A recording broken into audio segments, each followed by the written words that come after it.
To talk with everybody here for tonight. Ladies and gents, please let us know if you guys can hear us loud and clear, because if you can, then that means everything should Well, be running a-okay, fine and dandy, and we shall be able to begin tonight's session, ladies and gents, to the PokePod World Podcast 111. 111, look at that. Oh man, we had 111 sessions, man. I'm even flabbergasted by that. I know we go number by number all the time, but it still shocks me even then. So once again, hello everybody. My name, as this always. is 111th Street. Oh no, not that kind.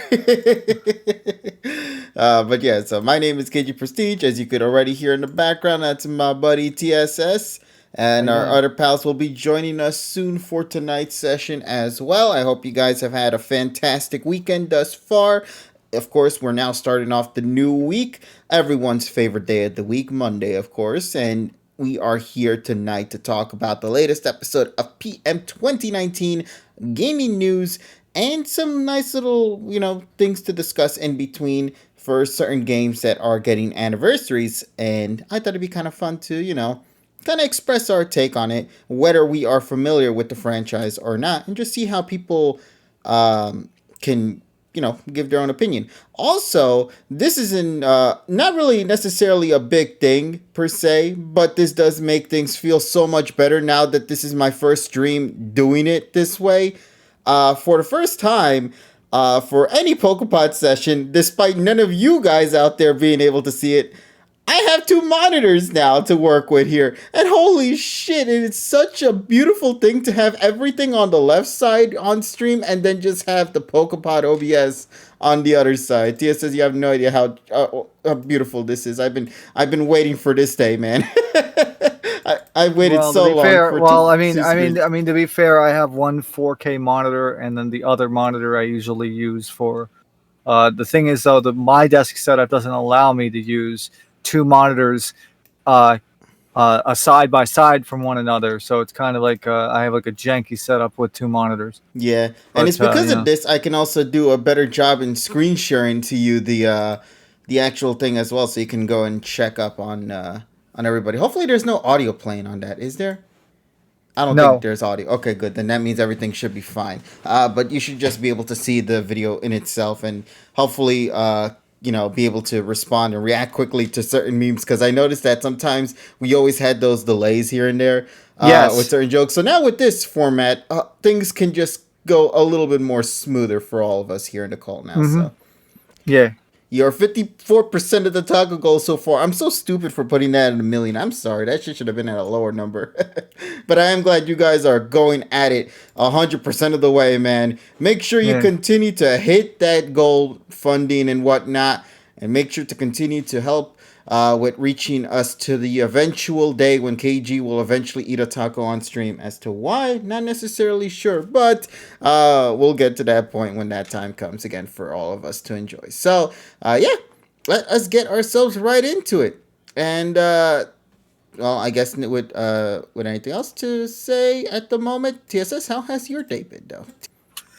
Well, it's been pretty quiet. The last Jewish holiday of the month is coming now with Sukkot, so it Mm-hmm. means that I'm going to get a couple of days, easy days, because it's going to go from tonight until Wednesday night. So, like I said, just it's been a easy month so far.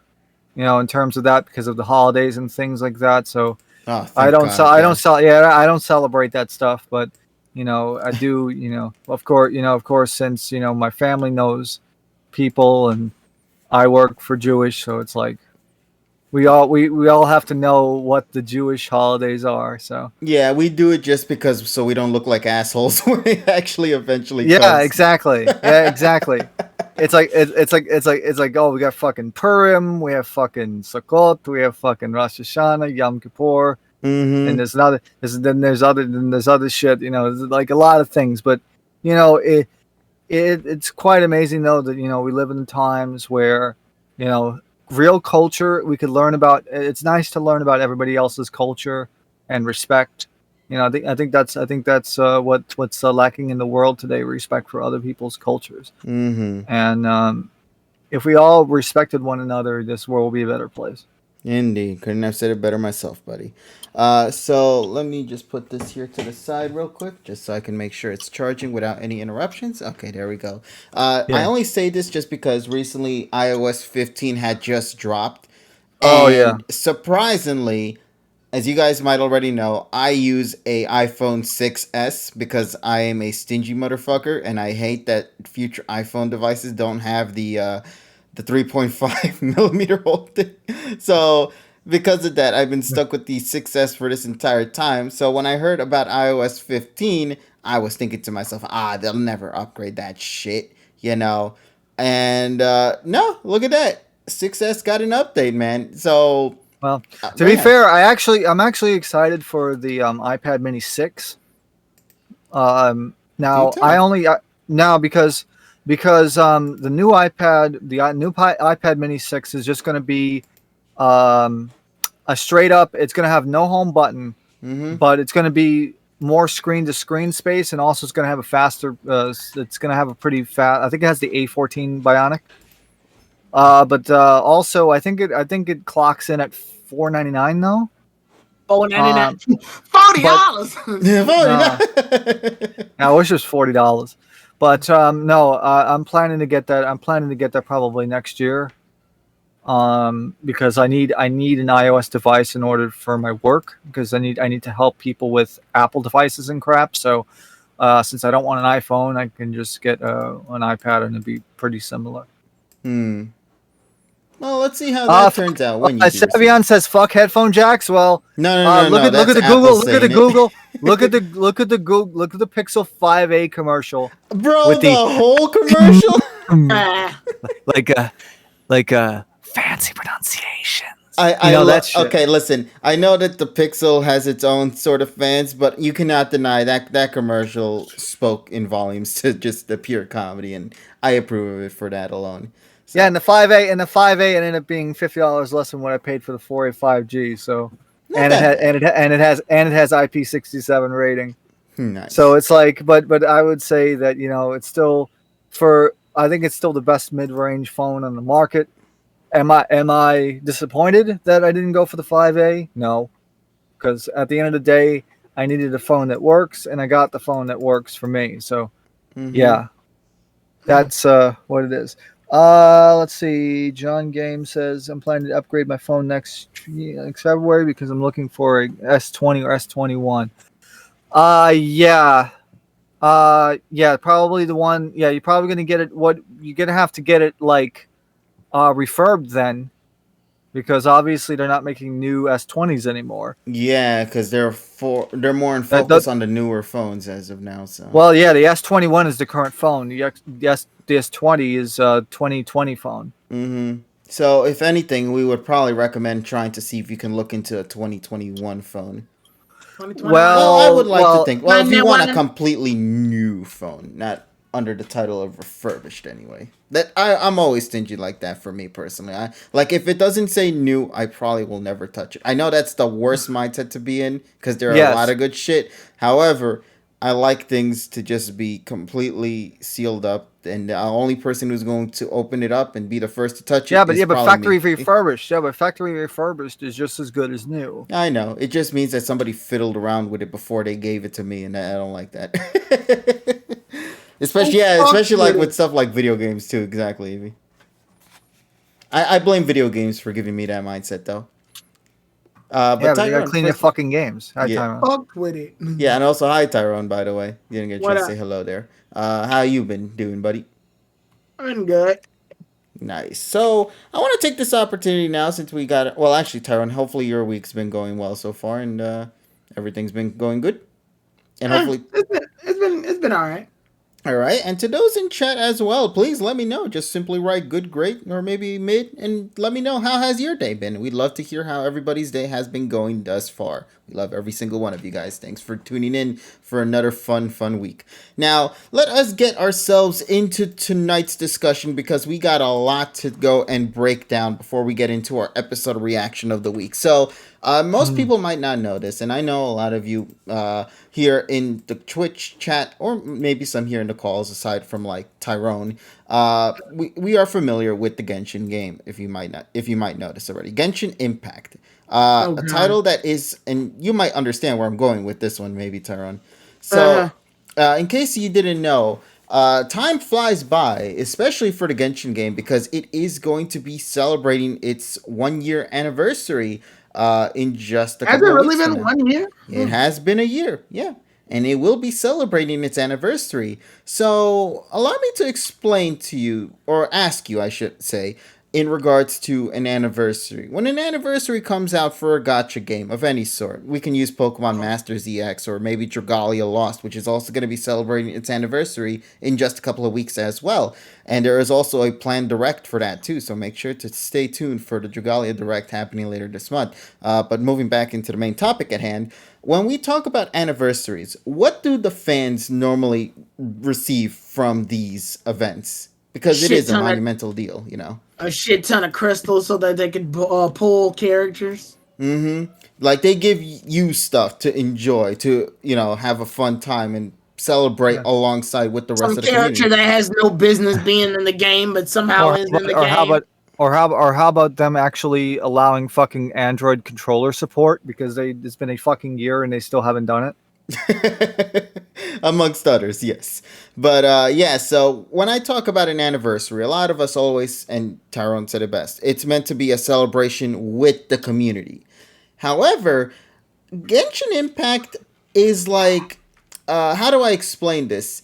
They're actually making gacha be a thing in their anniversary event as well, where the prizes that you could receive is randomized, and Uh-oh. probably only 10% of people can receive this said I benefit. got a level 2 sword 28 times. Fuck this game. So, allow me to explain what's going on. Now, Genshin Impact, the way they're going to be approaching this upcoming anniversary is that they are going to be giving you a 10% chance, I shit you not, a 10% chance to get, I believe, 100 Primo Gems.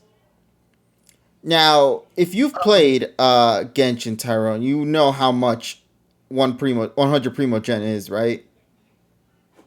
That's not even a summon for one character. $20. No. $20 for, well, not even a No, pull. you gotta make it a question mark. $20. Yeah, $20. No, but yeah, so you get 100 Primo Gems. That's Yeah, not that's not even even a pull. one single pull, okay? That's not even one single pull. And the only way you can actually get into this event, from what I'm told, is that you have to partake in a art contest. So, Oh, that's fucking stupid. yeah. So from what I'm told is that you have to go and do some sort of art contest in order for you to participate in the event in itself. And it will come with like an iPhone 13, which has nothing to do with the game in itself, which is kind of weird, but still, whatever. So the point of the matter is, it is so dumb. This is one of the worst events that I'm reading right now. I am completely surprised by Yeah, this. this is legitimately bad. You can go to the website in itself just to kind of see more into details as to what the hell is going on with this game. But it is sad to see that they're assuming, I should say, that basically you have to be an artist to even get a chance at winning Right. 100 Primo Gems, by the way. Not even Oh, for a trying to get pull. to work. I'm about to try a $20 bill. $20. $20. So, listen, as an artist myself who did pixel art back in the day, I can already tell you that just it might not be as big of or bigger as like just a traditional artist out there, but art takes time to craft. Art is Exactly. you spend hours of sweat and time to build these creations with your own two Only to hands make a stick man. yeah, so there is a lot of these kind of things, and I'm normally okay with it. I understand what's going for it. However, my big issue is that you're not even providing a satisfying amount to those artists who are going in out of their way to make these drawings. You could spend 10 hours to make one of the greatest drawings of all time. I don't know how you did it in 10 hours. That's in itself mind blowing, but whatever. You did it in 10 hours. It is phenomenal. And the benefit that you get from it is not even one pull. And that's only assuming you won in the 10%. Because let's say 100,000 artists partake in this competition, only 10,000 of those will come out winning. So that person who might have made the biggest and greatest and most phenomenal art piece might have lost to a stick figure drawing. Yeah. It's gotcha based. Let's go. It That is. reminds me of the picture I saw on Twitter where somebody went,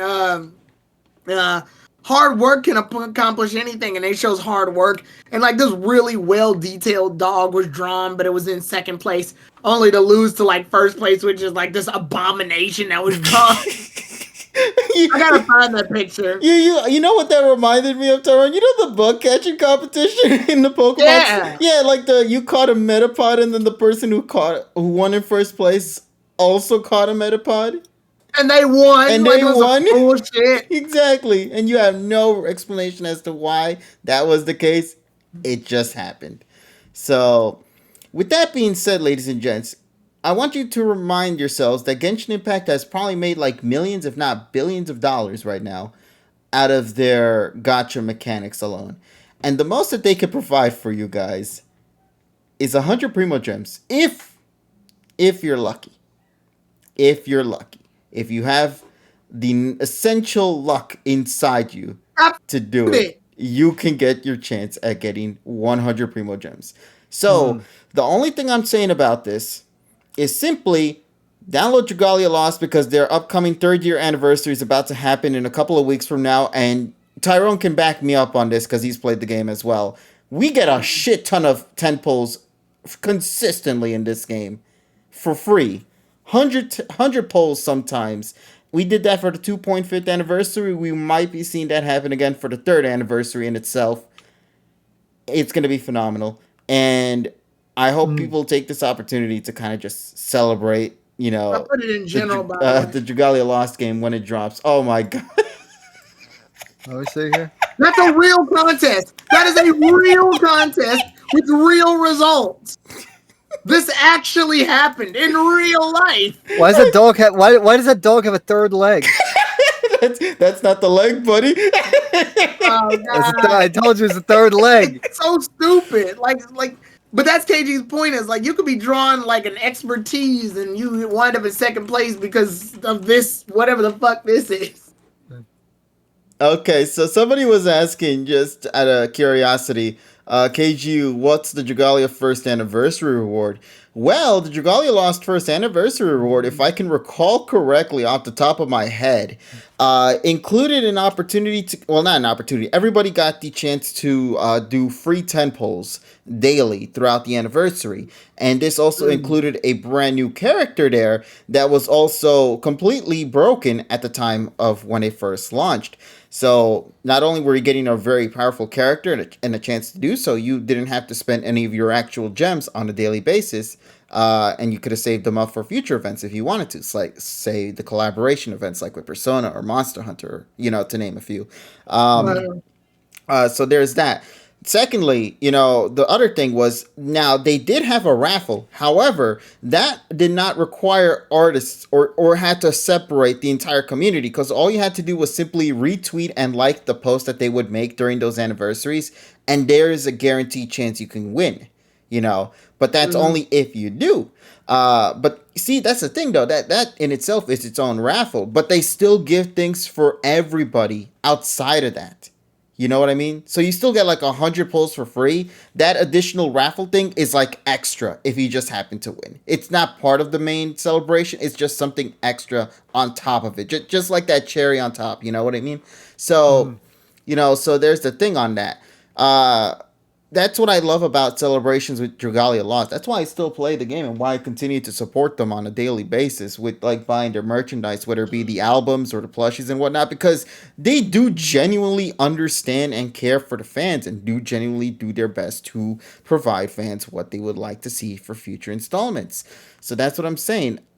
When you see something like Dragalia Lost, and I guess in a way gets spoiled by that game, and then come to say this title here with Genshin Impact, and the only chance you'll ever receive is not even a full pull, one pull, by the way, not a 110 pull, no, just a singular pull, and that's only pure luck if you just happen to get that chance to win it. Yeah, it's horrendous, man.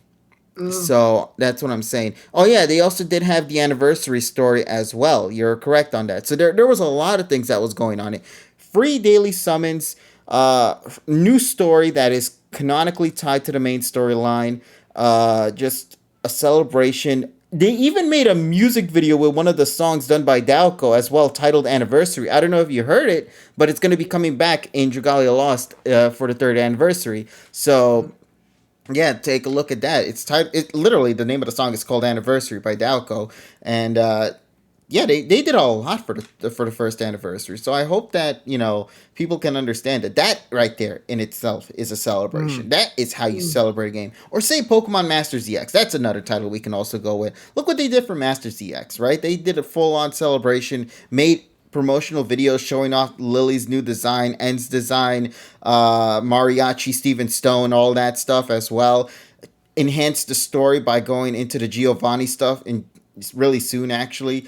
So you see what I'm saying? Like they're exploring, they're expanding, they're making sure that the community has fun, especially when the first year of Pokemon Masters EX was not necessarily living up to the expectation of a lot of people out there. What did the gaming community do? They mentioned their criticisms. The gaming company took it to heart, and now Pokemon Masters EX is at the best it can possibly be, and potentially will be even better as we progress throughout the coming years as well. So these are things we love to see in video games, especially with gotchas.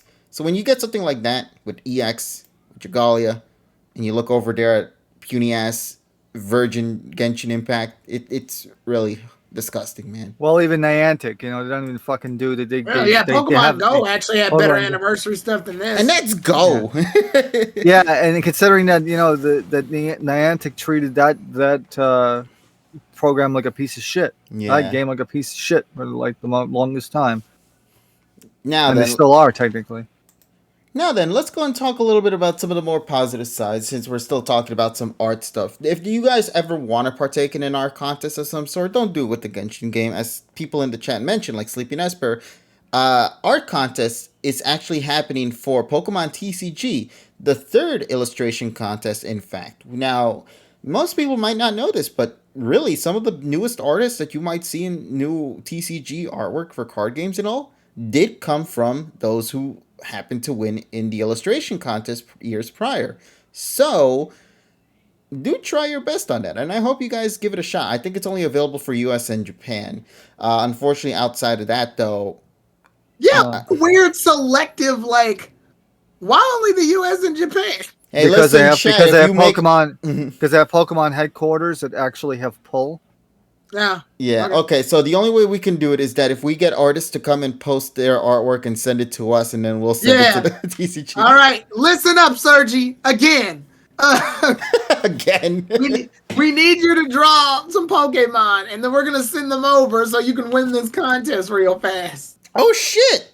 Hold on. One of the judges in the contest, Akira Egawa, has done artwork for freaking Grand Order as well as Fire Emblem Heroes. So Egawa's pretty popular and is going to be one of the judges. Oh, never mind, Sergi. Give up. Just kidding. Nah, Sergi. I'm kidding. I'm kidding. No. Sergi's a talent. KG, bust out the art skills. You got it, buddy. Hold on. I'm going to give you guys one of the greatest art pieces of all time. Dumb question. Can they have pixel? That'd be kind of cool if they had pixel. If they have pixel stuff, though, I would fucking go at it. That would actually be pretty cool. A pixel TCG card, man. Don't tell me that wouldn't be. I mean, they've done other media before. They've done. I remember they did like clay. Yeah, they had Pokemon made out of clay. They did we need Gumby TCG to come back.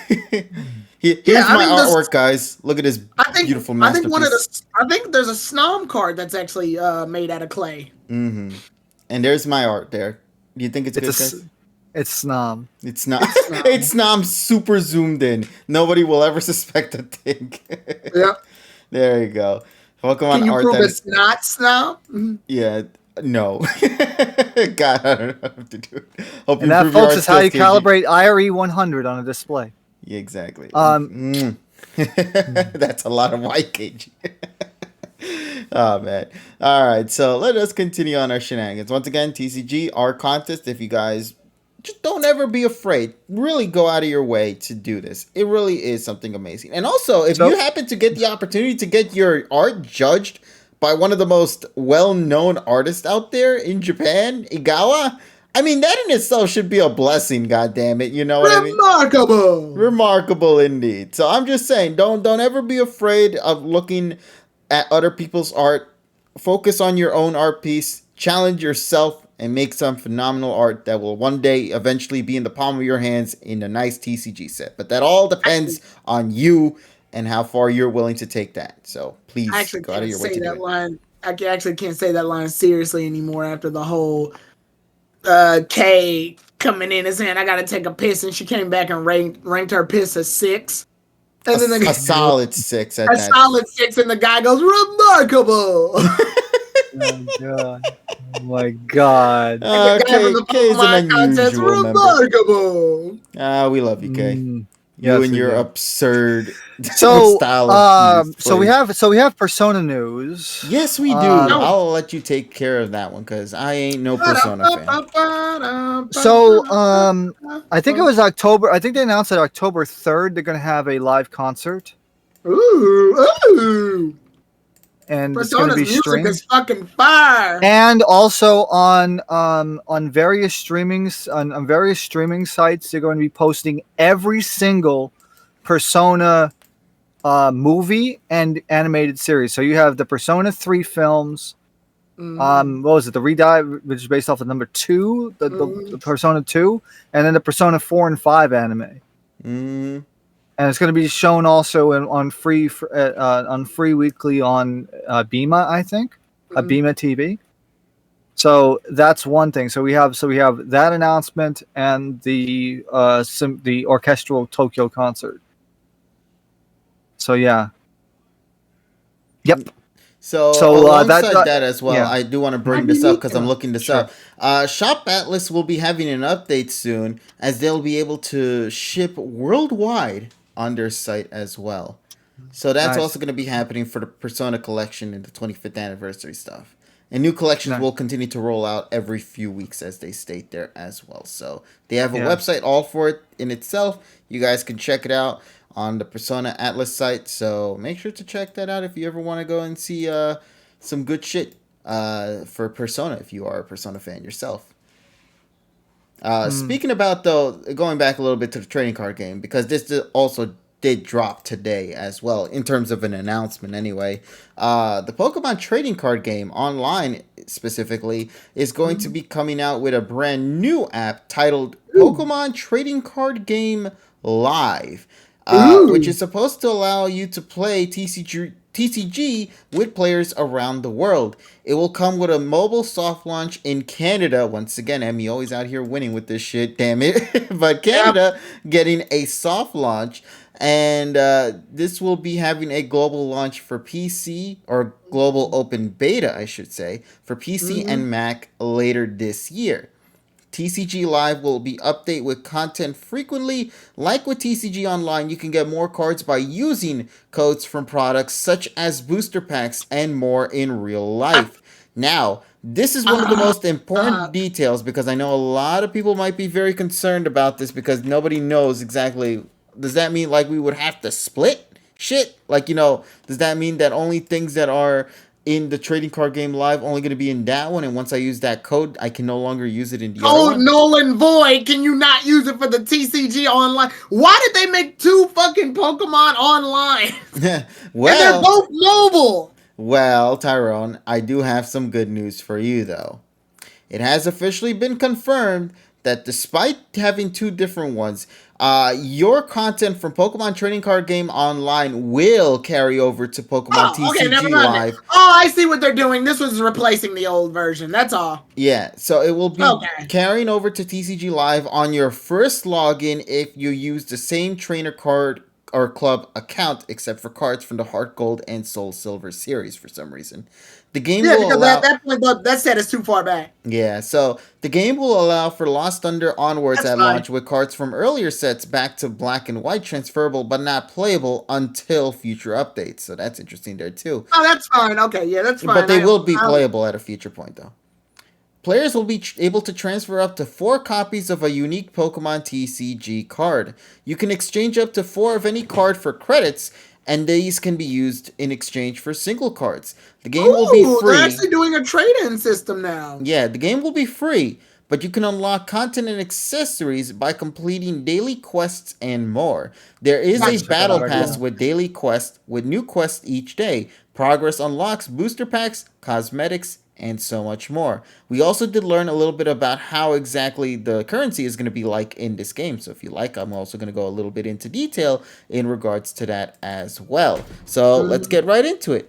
So for example, the first thing we have here to talk about is coins.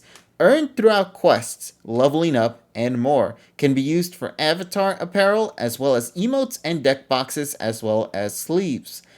Credits. Now, this is the regards to the trading card stuff.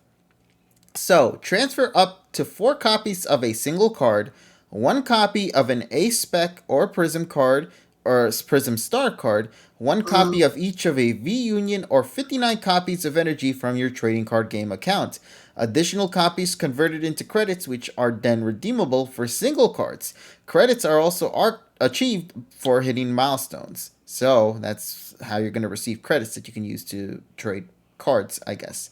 I wonder how that's going to function. So does that mean I may need like 20 credits to then purchase this one card? Because if that's the case, it's going to be a lot if needed.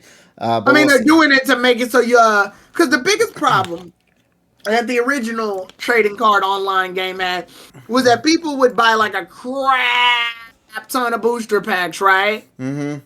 And then they would just use all the codes and pretty much destroy the game at that point. Because you're getting all these rare pulls now. And it's basically almost impossible for the players to stop. They could pretty much destroy the game in combination with earning points from the game itself. Yeah. By winning the computer challenges. And then add those along with buying a crap ton of booster packs, making you virtually unstoppable.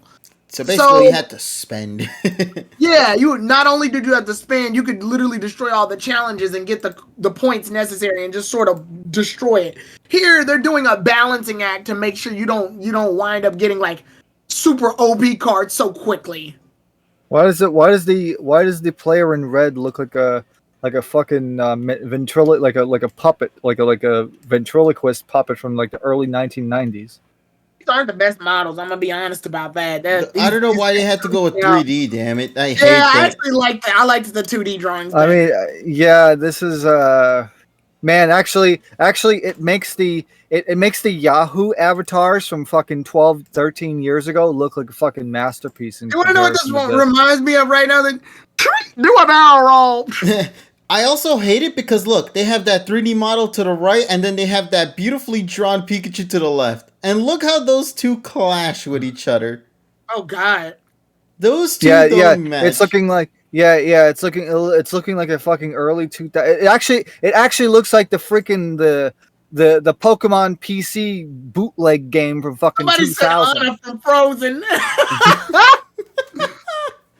She got no soul. Because you got to go back to like 1999 or 2000 with that freaking fake Pokemon PC game where you have the freaking really bad MIDI music. Dun dun dun dun dun dun dun dun dun dun dun dun dun dun dun dun. Yeah, that's what's fucking, that's what it's reminding me of right now. Well, let's continue on. So as I told you before, coins and credits. Now, what's the other one? Crystals. Earned by completing quests. They can be used to buy booster packs, promo cards, and special bundles for cards. Can also be used to upgrade the battle pass to the premium pass. Players will not be able to trade cards with other players in Trading Card Game Live, though. Just keep Whoa, wait a minute. You can't trade in the trading card game? No. What? I can't believe I can't trade my trading cards. And that's all physical media. And that's all the information we got so far in regards to TCG Live as of right now. Anyway, so And notice that they're calling it TCG Live, not Trading Card Game Live. Which sucks, but no, I'm just kidding. But yeah, so that's one of the interesting little things to kind of keep an eye on for that. For this upcoming title when it eventually drops sometime. Oh soon in yeah, the the future. chat said it best: Pokemon card game live. There's no point in calling it a trading card game if you can't fucking trade your cards. Yeah, Right? you might as well play with a fucking bicycle deck. Ah, you mean Yu-Gi-Oh! 5Ds? Let's go! Oh man, Hit you with guys, my Joker.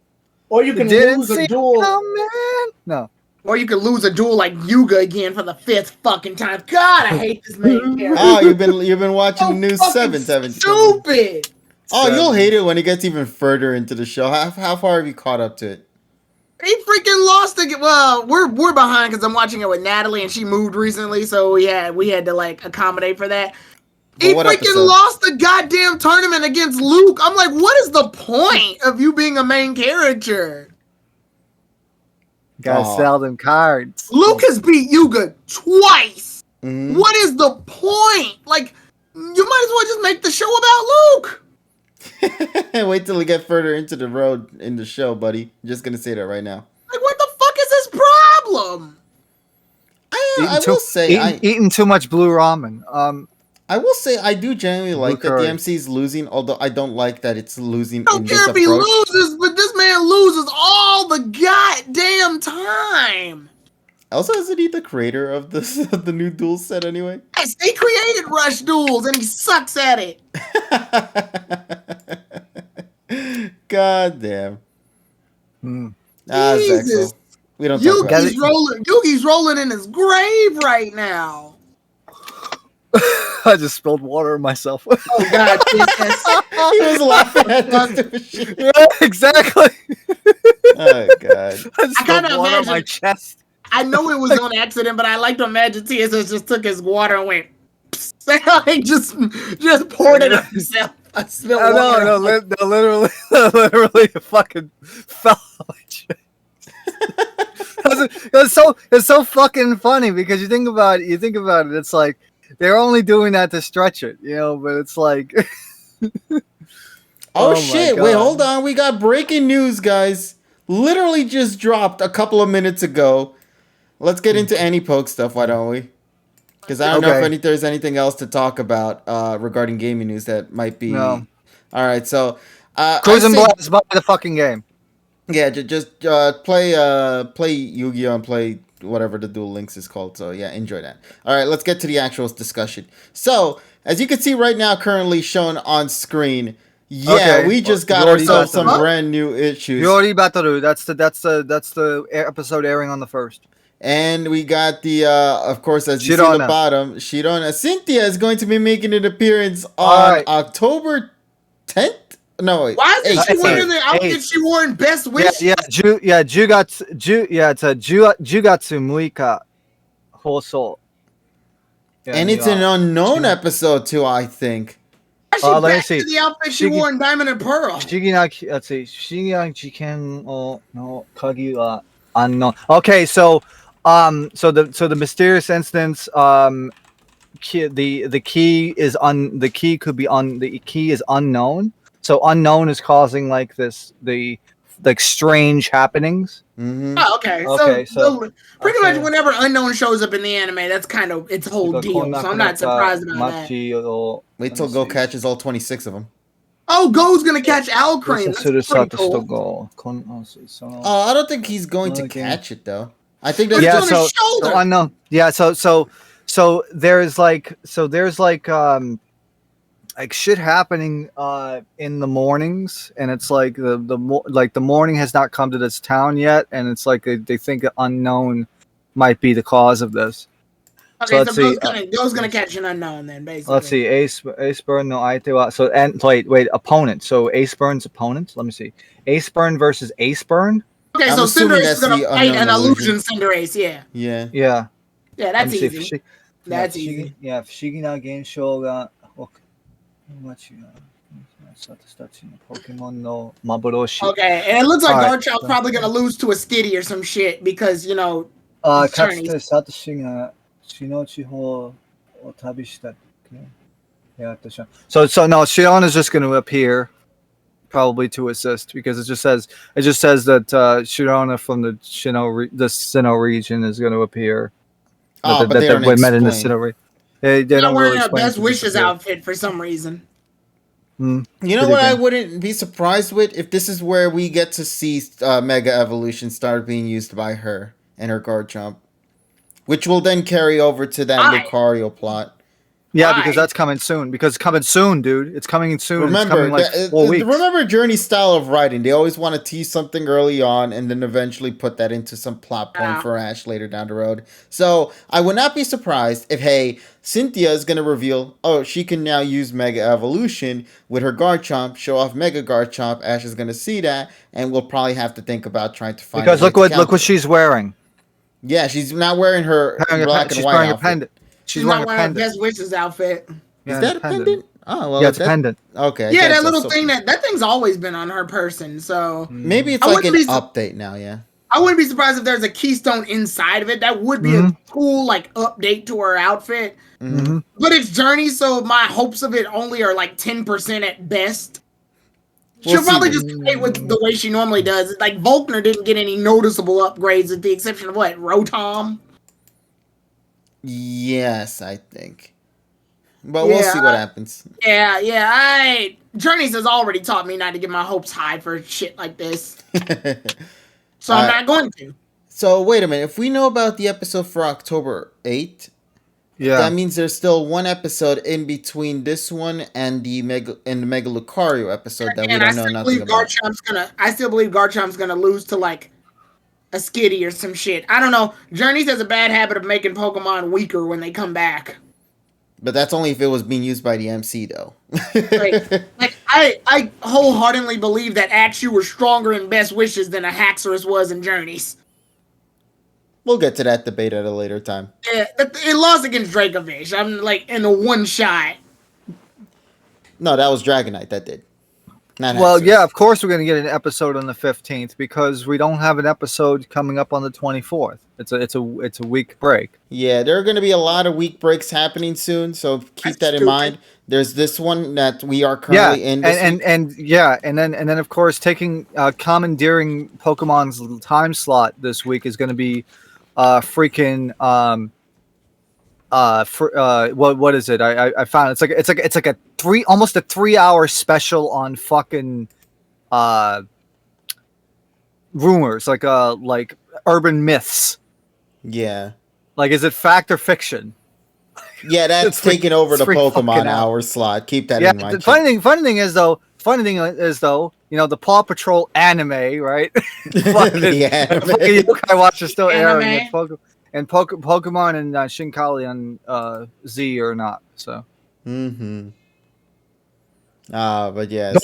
Golden Week is in April, my friend. April and May. So I think it's actually might be Silver Week, but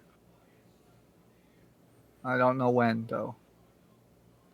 Oh Jesus Christ! What the hell is that? Okay, I'll have to check on that later. But yeah, so this is just only to promote the upcoming episode happening next week. Like we stated before, no episode coming this week.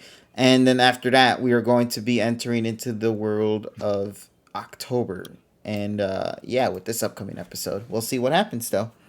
Once again, we just got to wait and see. But this is the only one we got thus far for information. We'll probably see more things come out in the coming hours, per se, given that this is happening soon. So, not much more to add to that. Overall, just very much excited to see where things are going to go. Well, maybe not so that's excited. So then that means that's probably a leak. Yeah, so that's probably a leak of Pokemon Fan. I need to buy that. It's just coming out on the 30th, right? Coming out on the 30th, that's correct. Okay, so I was correct on that bit. But yeah, so let us continue on with our shenanigans, why don't we then?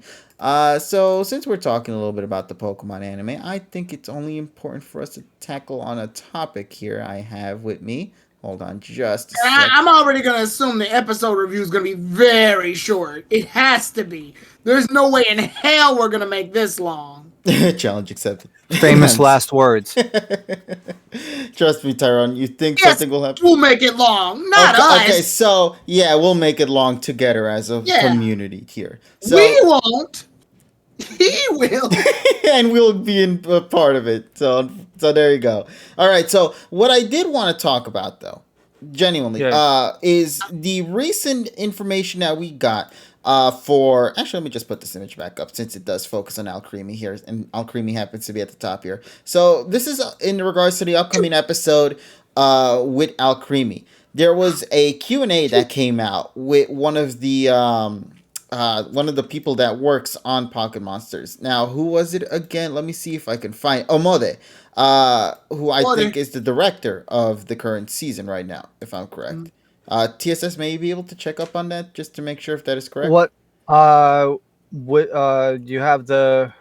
Let me see. Is it? Let me see. Do we have it? Do we have it up on the site yet? You might have it because it is from, I think, the not from Push magazine. Was it Push magazine? But it was in one of the magazines that came out with the Omode is also the one that's work. Oh, the screenplay is done by Omode is what I mean. Yeah. That's that. Yeah, that's not the executive director. Yeah, it's that's not. It's the just the screenplay person who worked on this episode. Screenplay. All right, so allow me to explain what happened. So we got a full-on interview with it. I'm going to talk about it. We're going to discuss a little bit in regards to what they talk about here, and also pay attention to certain things that were mentioned in this article as well, because there was one bit in there that completely caught me by surprise, and I didn't really get a chance to fully read everything. I saved a little bit for here, but yeah, let's get to it. So let us begin. Sweet yet strongest. You'd think that the undefeated Dande and his rival Kibana have nothing to do with sweets, but now they've been summoned by Poplar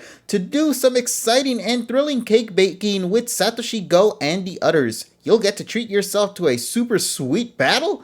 The curtain raises for a sweets battle where you'll get to see some unexpected real selves. Satoshi and Go have returned to the Sakuragi laboratories as usual, where a phone call awaits them, and the person that appears on the monitor is Poplar, who they met in the Lumiose Maze Forest. Poplar? How do you say it? Yeah, it's Popra, but people who don't know that's Opal's Japanese name. So allow me to just replace it for Opal then. I think it'll be more convenient for everybody then. So awaits them on the monitor is Opal, who they met back in the Luminous Maze Cave, forest I should say, in the Galar region. Opal is the gym leader of the Arabesque Q Gym. Jesus Christ, what is that name? And she immediately cuts to the chase. I'm inviting you guys to a special tournament. When Satoshi hears that Dande, the reigning winner of the Pokemon World Championships and a person he really looks up to, is going to be in the tournament as well. Yeah, baloney. Thank you.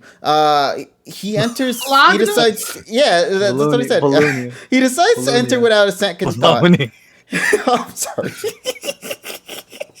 My baloney has a first name. It's OPAL. No. Right. But anyway, I'll continue. He decides to enter without a second thought. He enters the venue alongside Go, who's excited about getting new Pokemon in the Galar region, and Koharu, who once had a mysterious experience with a Galar region Ponyta, but the special tournament that awaits them there turns out to be a Mawip cream cake decoration tournament. I knew that shit. Yeah, I knew that shit from Gate. They fucked it up in the middle of in the preview. They literally show them like in aprons and shit.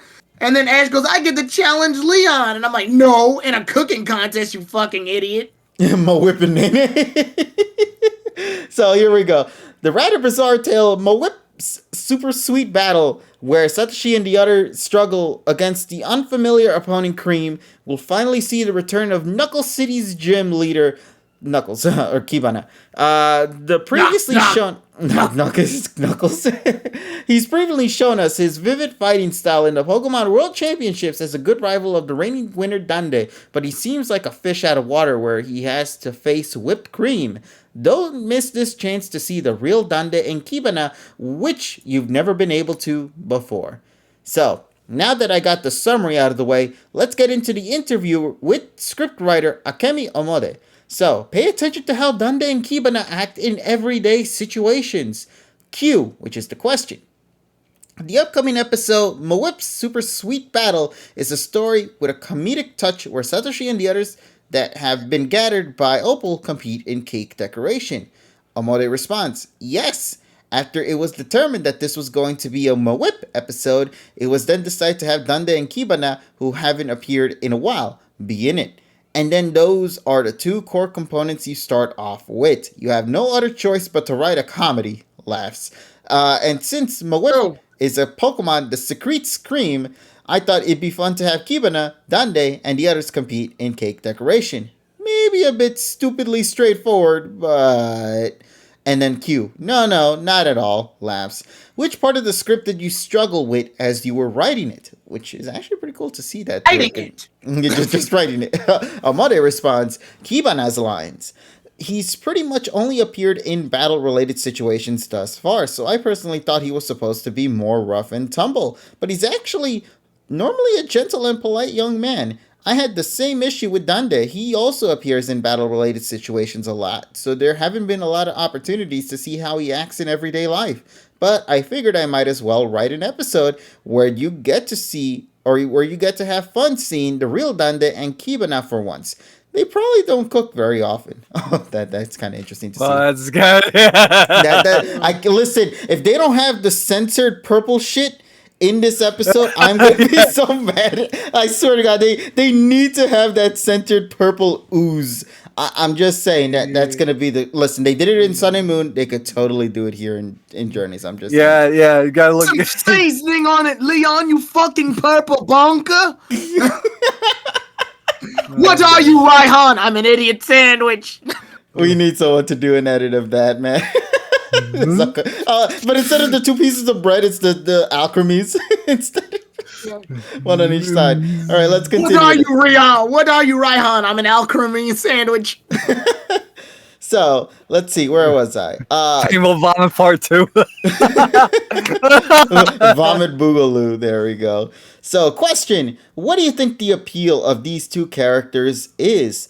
Amode, the basic idea is that the two of them have fought many times, and that Kibana has never once defeated Dande. When I wrote the episode, I hoped I'd be able to get across the complex rivalry-esque relationship the two have. Even though Kibana never wins, he doesn't start sulking, but enthusiastically goes, I'll definitely win soon. Instead, I think that's refreshing character trait is probably the reason he's become so popular. Now, Q. I thought of Dande as being imposing and having the majesty of a champion, but he also shows a surprising side of himself in this episode. Amade responds, yes. This time, I was finally able to include his poor sense of direction. This is a trait from the Pocket Monsters Sword and Shield video games themselves, but we've never been able to include it in the show yet. There are some slight traces of it in the opening, which thank God they're finally referring to that. But in this episode... Nah, fuck them! I'm more mad that they brought it up! We'll get to that conversation soon, buddy. But in this episode, he gets himself completely lost, or as they spell it here, compelledly lost. Ends up getting fawned over by the Pokemon he gets to know along the way, and arrives much later than the agreed upon time.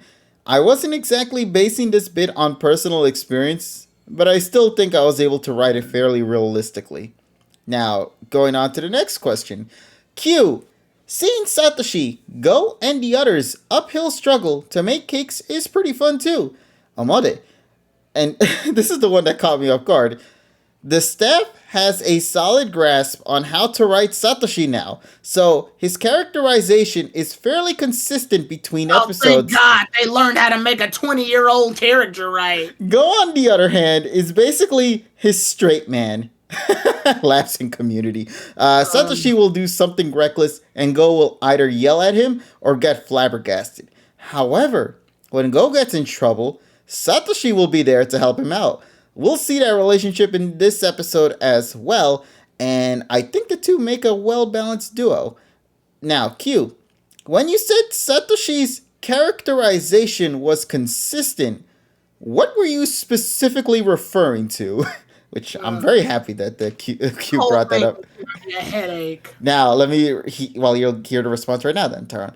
So, Amode says, that be his love for Pokemon, wouldn't it? It's a really extraordinary love. He will always put Pokemon above all else, and he will always believe in Pokemon. As long as this remains the core of his characterization, it should always stay consistent. Now, Q, you've been with this series ever since the Pocket Monsters Best Wishes anime. What were your initial thoughts when you first learned what this new series was going to be like? Amode responds, the major A premise mistake. Amode responds, the major premise of this series was the touring of all the regions, and when I first heard that the second protagonist Go's dream was to tour all the regions and get every Pokemon, I just thought, come on, don't be crazy. In addition, when I'm writing a script, I always have to look over all the documentation so I'm actually able to have the characters go to any region going, does this Pokemon appear in this region? And the like. It's absolutely a difficult concept to work with. Now, Q, has Pokemon's image changed over the time you've been involved with the series? Omode responds, well, Pokemon is already very established, so there are aspects of it I don't think should be changed too much. Of course, there are many surface elements that have changed from how they used to be, but the basics are still the same, and those are the aspects I don't think should change either. Now, continuing on, because there is a little bit of left of it, so I'll finish this up. What are the basics? A mother response, I'd say Satoshi's relationship with Pokemon. There is this warm bond of sorts that forms the basics of Satoshi's connection to Pokemon, including ones he's not carrying with him. And that's what the whole Pokemon concept is all about, isn't it? That almost all humans have a relationship with Pokemon. Pokemon are like family members or kin they live alongside, and there's something very affectionate to that connection. Those are the basics I think we should never forget. Q. Those basics are why Pokemon keeps being so beloved throughout the entire world, Omoto responds. And then there's constantly new settings and new Pokemon being added, so you never lose interest. I think the fact that you'll always feel like there's more to it is a very good aspect of Pokemon. The current series in particular has this compilation like aspect to it, like a compilation of all the world building that's expanded in this manner. The fact that we're creating an entire world is something I think a lot of people might enjoy. Now, this is getting into some of the more personal stuff. Which Pokemon is your personal favorite? Amore responds, I think Eevee. I've written quite a few episodes where it's appeared, and back during the Pocket Monsters X and Y anime, I wrote the script for the episode where Serena's Eevee first appeared, meaning I got to create its character. Just something like that gave me a strong emotional attachment to the Pokemon. Huh, didn't know that Amore was the one that wrote that episode. Nice little trivia there for those folks who love X and Y, I guess. Now, Q, what do you specifically like about it? I'm assuming that's referring to the Eevee. Amore responds, well, first off, it's cute. Its personality is lovely too, and I like how you don't know No more what it'll questions, evolve please. into. First of all, it's cute. I think that's the appeal. Eevee is a bit mysterious, and you don't know what Pokemon it will evolve into through its relationship with its trainer. The final question. Finally, tell us which parts of the upcoming episode you want us to see the most. Amode, I talked about this earlier too, but the biggest selling point of the episode is that Dande and Kibana will be in it. I hope you'll enjoy seeing how they act outside the battles. As far as other things go, there'll also be an absolutely crazy amount of Mawip in the episode. In the games, Mawip have lots of combinations of cream color and flavor, so I tried to see how many variants I could include in the episode. There might not be all that many appearing on screen, but please keep an eye on them as well. And there you go. That is the entire interview we got with, once again, the scriptwriter of the Pocket Monsters Journeys, scriptwriter, Akemi Amode. So, there we go. This upcoming episode is mainly going to be focusing on, as we could tell, with Leon, his sense of traveling, or lack of, Kibana, and his personality finally being shown, because I think he's only ever been shown in combat stuff, like as they mentioned here. And also kind of talking a little bit about some of the stuff that we didn't really know, or maybe didn't look into it, but now we know, like how Amode was the one responsible for writing Serena's Eevee in the X and Y series, and now was also responsible for writing some of the Eevee episodes, I assume, in Journeys as well. So there you go. Without further ado, let's get into the discussion. Why don't we then, for this, before we then get into the review for tonight? So So remember, folks, that this is not the only screenwriter. The screenplay. Do you have? We've had a new one coming up. That was on. I think it was episode 77. So we have new people along with old people. Omori is not the only screenwriter, Mm-hmm. script writer. It's like as well, like with animators, like for example Masaki Iwane, who's been with the series since its humble beginnings, still here. Yes. It's like So everybody's different. yeah. So I'm wondering if we're now seeing synergy between the script writers, because there were some obvious clues that I think there probably was some disagreement going on. Maybe they didn't. Maybe the direction that they wanted to go wasn't working, and I think that's one of the reasons why we've seen like a very slow shift into a more focused section, as Amori has said. Mm-hmm. So I'm really glad that he actually acknowledges that. But it's interesting to see his vision on how Satoshi and Go's relationship is. To hear it from somebody who is inside, who actually is working on the series. We haven't really gotten too many opportunities in interviews either. This is the only series that we've had like in-depth interviews like this. To this extent, not just to only this for one extent. time. It's like multiple times, either with Yeah. VAs They had to do or fucking damage control at this point. well, they never really did damage control. They just did interviews and discussions. They never talk about the criticism And Journeys gets. Just no, to keep that in mind. no, they don't. They just talk about the series, what's fun about it, why they love Pokemon, and what they're doing in these upcoming episodes. We got this with Kibana's VA, we got this with Dande's VA, we got this with Satoshi's VA. Hell, even Gary's VA as well Yes. also came in. And that was when we learned about how Gary's VA didn't even know she was coming back.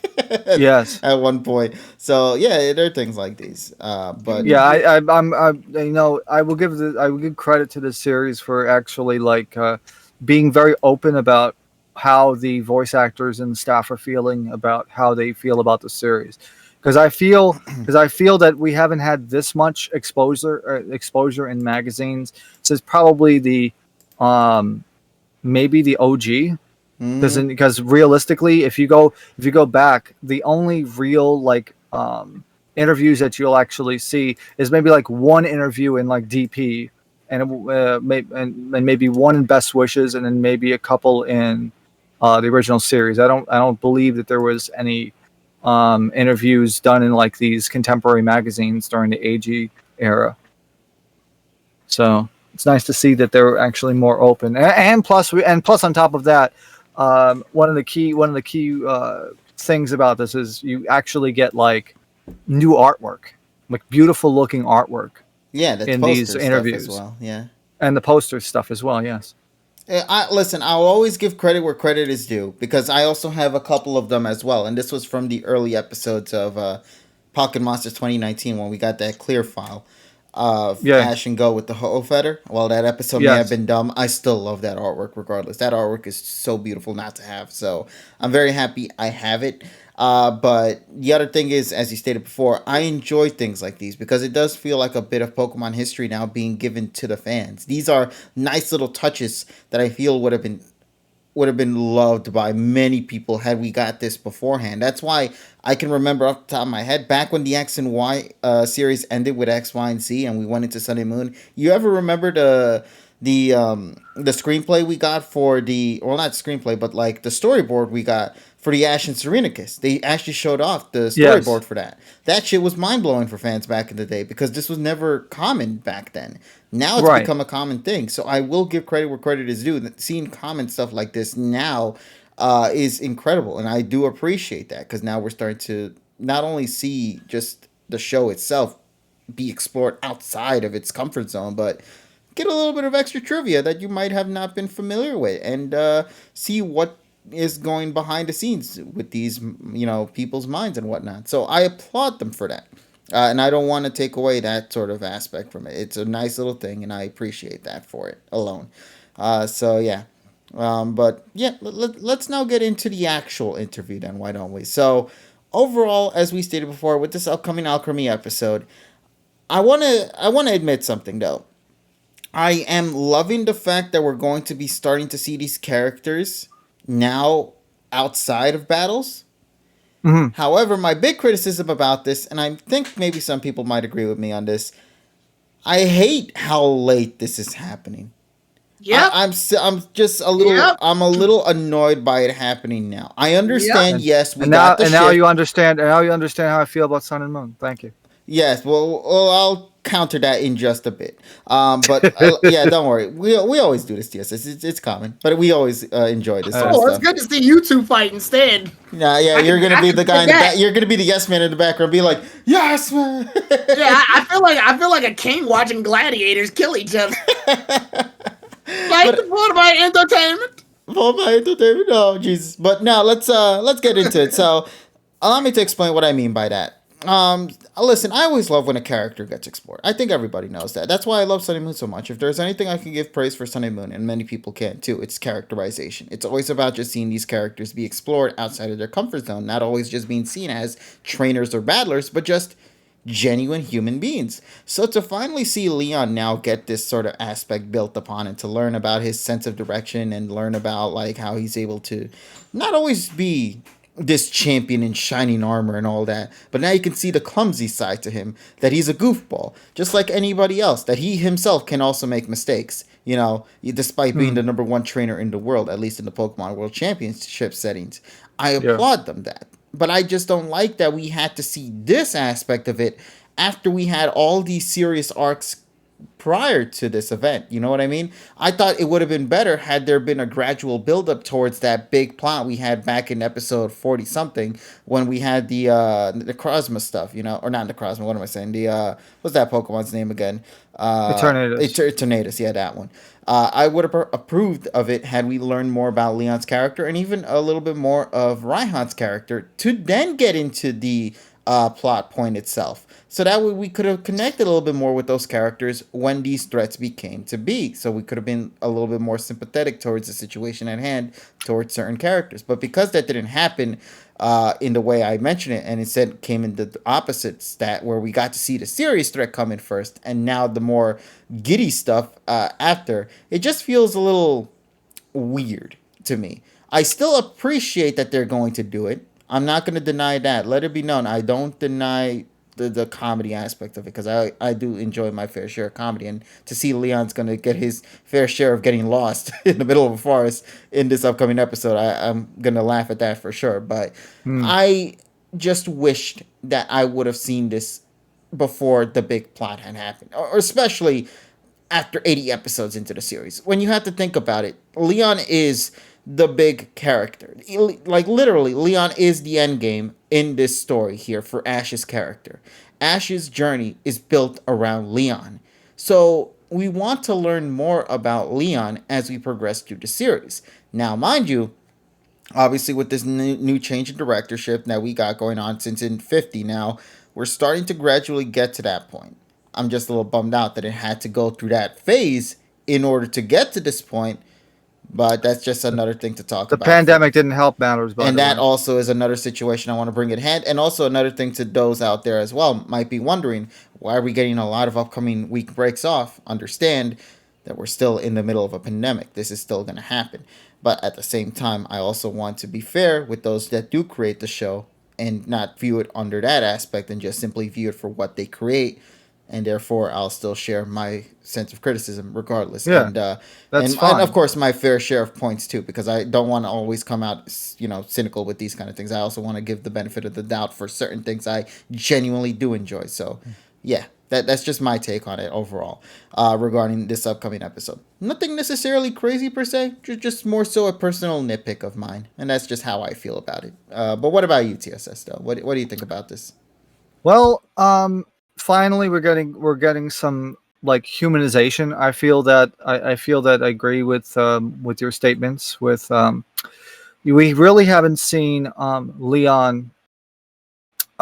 Realistically, we haven't seen like Leon's clumsy character yet, and I think they needed an opportunity with all of the backtracking and all of the mending that they've had to do, considering that it was kind of like a misguided missile for the first like year and a half of this series, to finally get focused right back on target. Now they're making up for lost time.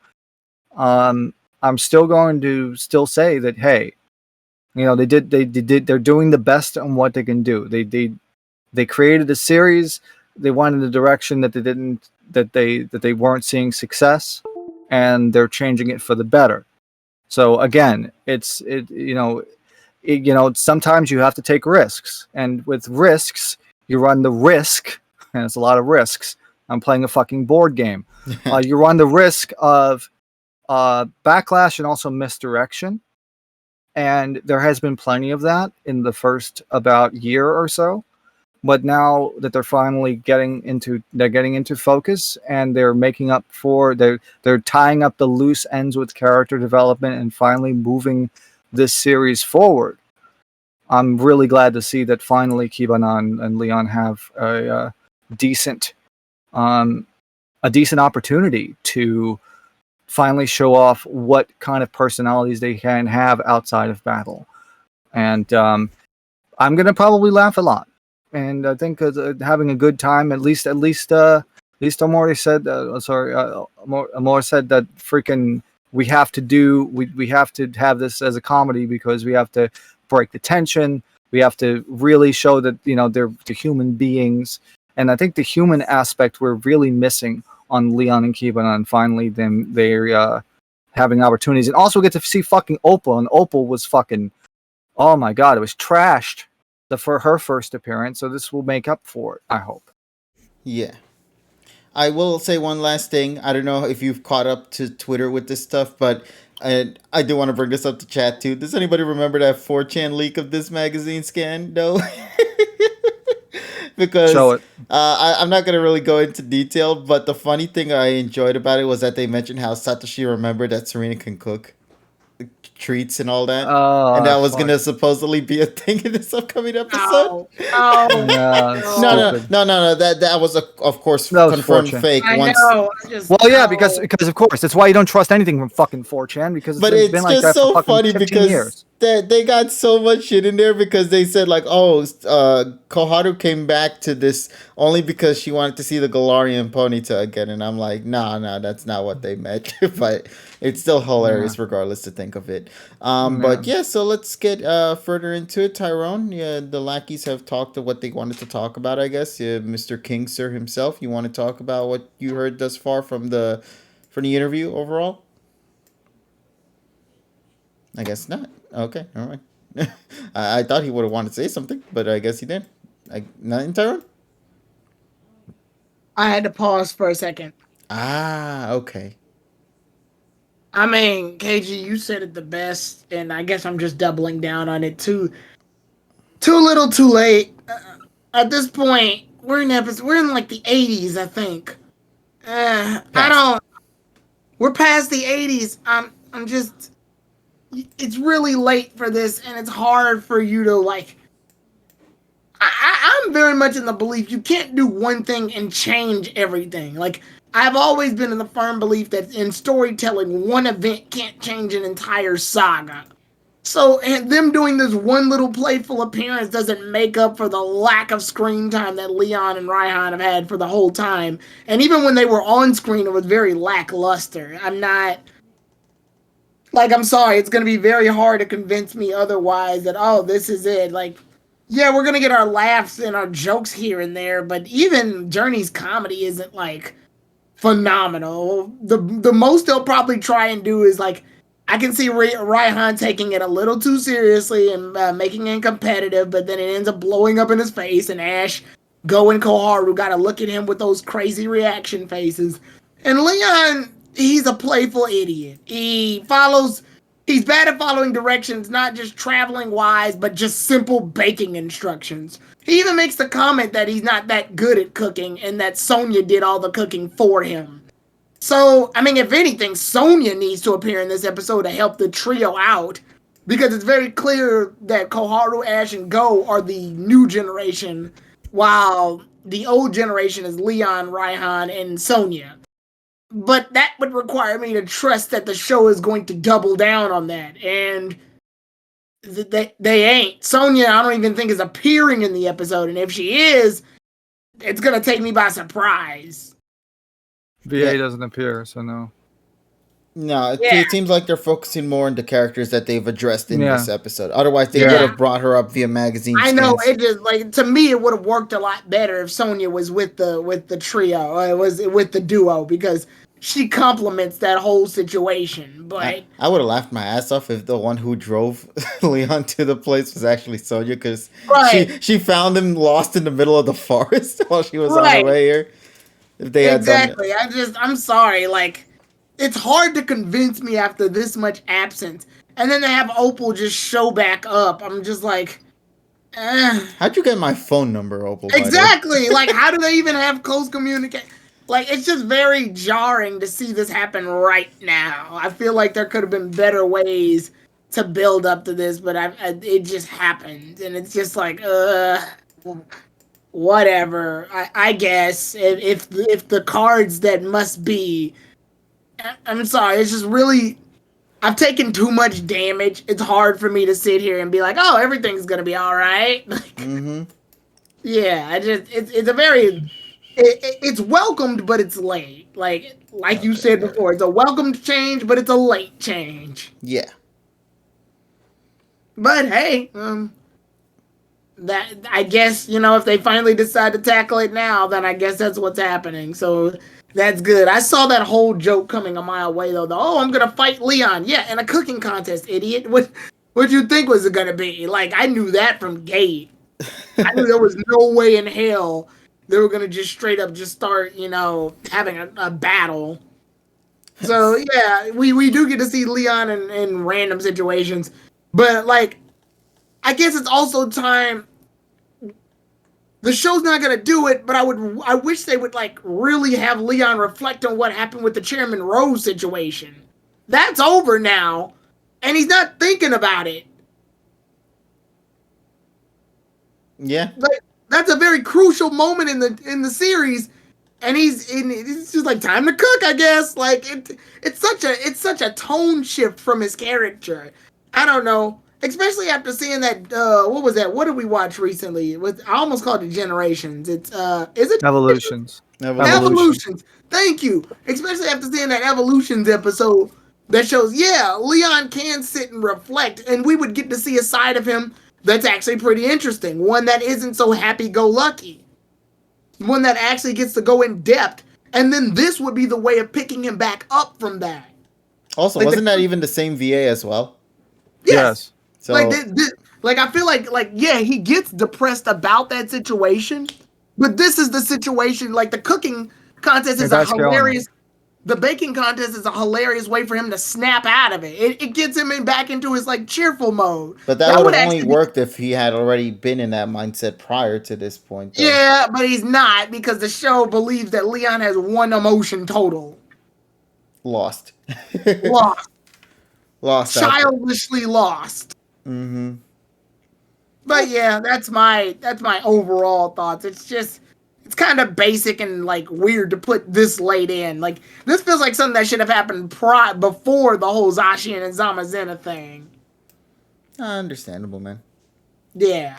All right then. So now that we got our takes on that, what do you say we get ourselves into this week's episode of PM 2019 then? Because I'm pretty sure we got quite a lot to discuss for this one. So listen up, everybody. Here's a story. We do? Yeah, I got a story. About a little guy that lives in a blue world, and all day and all night, and everything he sees is just blue. Are we fucking serious? Yes. So all right, it's blue da ba dee da ba die or some shit like that. But yeah, let's get into this episode. I'm gonna be honest with you, man. This is one of those rare episodes that I think I've experienced shut-off modes in my brain when watching an episode, man. Cause like normally, I'm still trying to remember that this episode actually happened. Here's the thing. Okay, let me explain real quick, just to kind of get into detail what I mean by that. When you watch an episode, there's usually three different styles to watching an episode. Sometimes you get hooked. Sometimes you are intrigued by a certain direction of an episode, correct? And that you'll always stay throughout the whole thing and be like, "Oh my god, what is this episode? Why is it so goddamn good and all?" And then there are those episodes that get you frustrated and just make you completely question what the hell is going on. Why are things acting the way they are? Why are we going through all this shit for? And then there are these episodes. These episodes are the ones that you can't seem to either hate nor love nor question why. It's just sort of there. And you're just sort of in it for the ride, but you don't know why you're in it. It's just sort of, yeah, it's just weird. This was such a weird ass episode that pissed me off and made me not laugh with the episode, but laugh at it for certain aspects about it as well. And that's harsh for me personally when I have to say that. So let's get into this, why don't we? In record-breaking time for an anime series, less than a minute, Go caught a shiny Pokemon. A shiny blue Voltorb. Yep. In under a minute, once again, just want to remind fans, in under 1 minute, 50-something seconds, Yep. Go had caught his very first shiny Pokemon. Yep. And you would think that this in itself would be a big monumental deal. Because, of course, shiny Pokemon are considered rare treats. They aren't necessarily something you'll find commonly out there in the world. Nope. So you would think that with a shiny Voltorb out there, that's right. Yeah, and also caught it with a Pokeball at that, which is kind of funny, I will admit. It should have been a Great Ball, but whatever. The point of the matter is, yeah, shiny Voltorb, he caught it. So I'm assuming that would mean that the whole plot about this episode is going to be revolving this blue Pokemon, right? Nope. No, not necessarily this blue Pokemon. It's just the blue. We're focused on the blue. Not the blue Pokemon, just the color blue. Because there is this one dude that shows up, and he has an addiction towards blue Pokemon. Doesn't matter what it is, as long as it's blue, he has a thing for that kind of Pokemon. And throughout this entire episode, we go through nothing but pure-ass blue. Blue museum, blue restaurant, blue fields, blue ball, blue contest. And then by the end of the episode, you get blue balled because you remember, wait a minute, whatever happened to that shiny Voltorb go-kart? Nope. Oh, it disappeared after like 5 to 6 minutes into the episode because it exploded twice in this episode, by the way. So, look, it exploded the first time as you see on the screen. So that means that the Voltorb doesn't get hurt by this move, by the way. That means the Voltorb's A-okay. So why was it that the second time when it blew up, the Pokemon just straight up disappears off the face of the earth, and we don't see this Pokemon ever again? The only Pokemon you see being the it's a ball, it's a circle, it's a spherical object. There's no level of... Shut up. But the thing is, it's so aggravating because it's like, when Team Rocket caught the Pokemon, you would think, oh shit, the blue ball would be there too. No, it's not there. The ball is gone. Why? It's in the Pokeball. The Grookey's out there, the Eevee's out there, understandably, and the Pikachu's out there, of course. But the Voltorb that you thought was a big deal because of how shiny it is, and also given how shiny Pokemon are kind of treated in the series of Pokemon, not just in Journeys, but like as a whole, you would think it would be treated a little bit more respectfully, but it felt more like an object, or just, it didn't even feel, like he could have caught any other blue Pokemon. Why a shiny Voltorb? It could have been any blue Pokemon. It could have been a Wooper for all we knew. And that would have been fine. They even had a Wooper in the museum as well, so they could have tied with that, or maybe a Poliwhirl. Maybe that would have made Polly happy for that. But like any other blue Pokemon, I just hated that the blue Pokemon that they had to stick with was not necessarily an actual blue regular Pokemon. No, it's a shiny variant of a Pokemon that already exists, and it just happens to be blue. And it's this Voltorb. Blue. And this is a stretch, but given how Journeys has been celebrating past history and lore and all that, and you cannot deny that fact there, you would think, oh hey, I have a shiny Pokemon. It's a Noctowl. Now we can connect a little bit more. No recollection of that whatsoever. No mention of it. Nothing, nada, zippo. We just ignore everything that could have been cool with this episode, with this Voltorb, and we replaced the cool concept with blue. You ever seen that one manga? You ever seen that one manga out there, or just like that weird 4 panel where it's like this guy who's super excited to watch the movie Blue, and then at the end when he gets to the theater, it's called Blue, but the entire screen is red. That's exactly how this episode felt. That's how this episode felt for me, man. Oops, all blue. All blue, but it's red. Yeah. So overall, my take on this episode, listen, I don't want to give all hate on this episode because there was one thing I did enjoy about this episode, and that was, well, to me, the thing I enjoyed this episode was the color blue. So no, I'm just kidding. But now, but no, what I really enjoyed, as stupid as this might be, was the Team Rocket bit. I enjoyed seeing James come back into the cross-dressing side of things. I thought that was funny to see there. But the real star of that episode, to me personally, was Wobbuffet. Because in my mind, I'm going to be honest, I love that I thought that Wobbuffet wrote himself out of the episode. Like he did. Because you never saw him again the instant he got that Pokeball out of Jesse's pocket and just yeeted himself out of the episode. And that was it.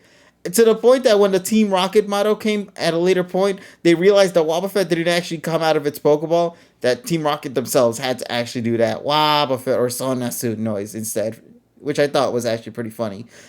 And then they just got their asses blasted to them, not by actually the characters, but by the Blues. So the Blue Brothers, and yeah. Oh, Pikachu blasted them off. No, well, I mean, yeah, Pikachu. I mean, the blue Pokemon took care of the work, and then Pikachu just took care of the end.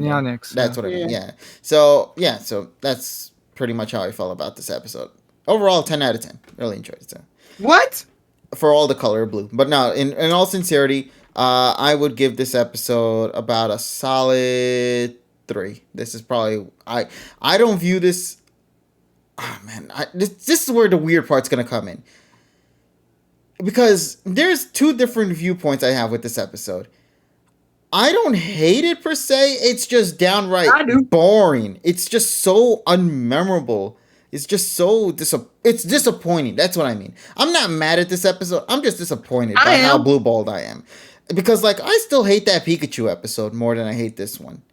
Because with that Pikachu episode, it was more so they were tampering with a character that was 20 years old versus this episode that's with a shiny Pokemon. So you can decide which one is more important in your mindset. But to me personally, this episode is still down there, though, as one of the worst for me personally, because there was no real enjoyment I got out of this episode. I in the reaction myself that I did with the community, and when we did the review, none of us knew what the fuck to say.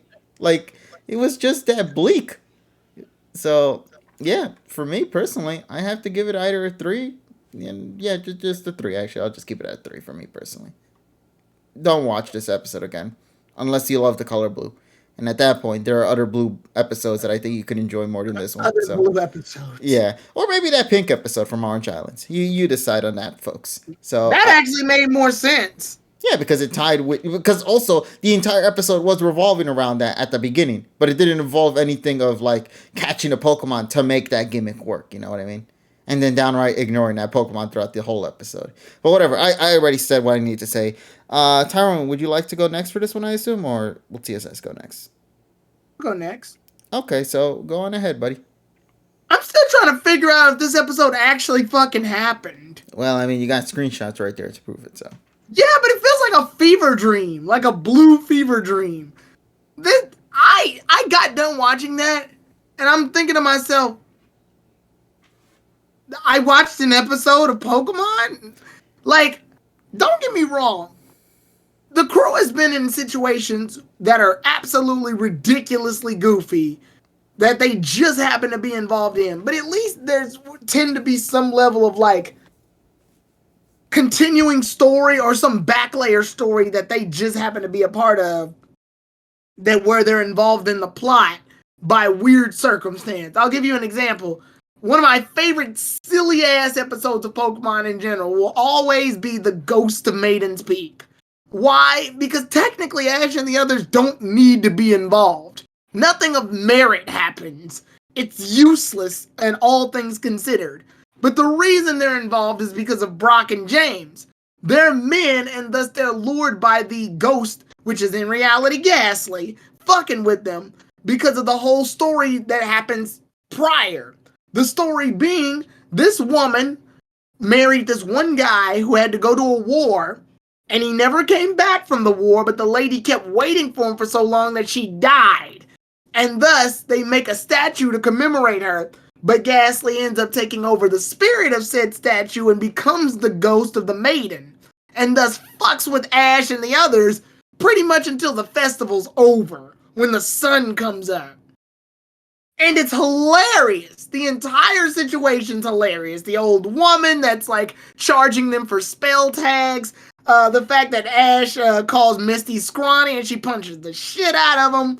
The fact that Brock and James are absolutely fucking useless in the entire episode. It's all just hilarious. The whole goddamn thing is a mess and I love it. But there's at least an overlining story that comes with it that Ash and the others can at least, go, wow, that was a weird Friday night. Like, there's a story to come with it. This leaves nothing. Literally, Go catches a Voltorb, and the guy's like, oh, it's blue. I like blue. And then the other guy's like, I like blue better than you. And he's like, I like blue better than you. And he's like, I got blue pancakes. He's like, bitch, I got blue French toast. And then they're like, fuck you and your blue. And it's like, fuck your blue too.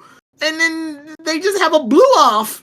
And then Team Rocket's like, fuck it, we'll attack them because we got nothing better to do. And Wobbuffet has decided that he's not even going to show up because he's freaked out by the blue people. And then Pelipper shows up and he pretty much does the same joke, which I actually do like Pelipper because they reverse the music. And it's like, I thought that was funny. I liked that. That was pretty fucking hilarious. It essentially means that Team Rocket's useless in this fight. Which gives free range for Pikachu to sort of beat the shit out of him, even though they have Cramorant and Morpeko, so I don't know why. I mean, not Cramorant, I don't know why I called it Cramorant. I'm thinking of the movie, the Jungle movie.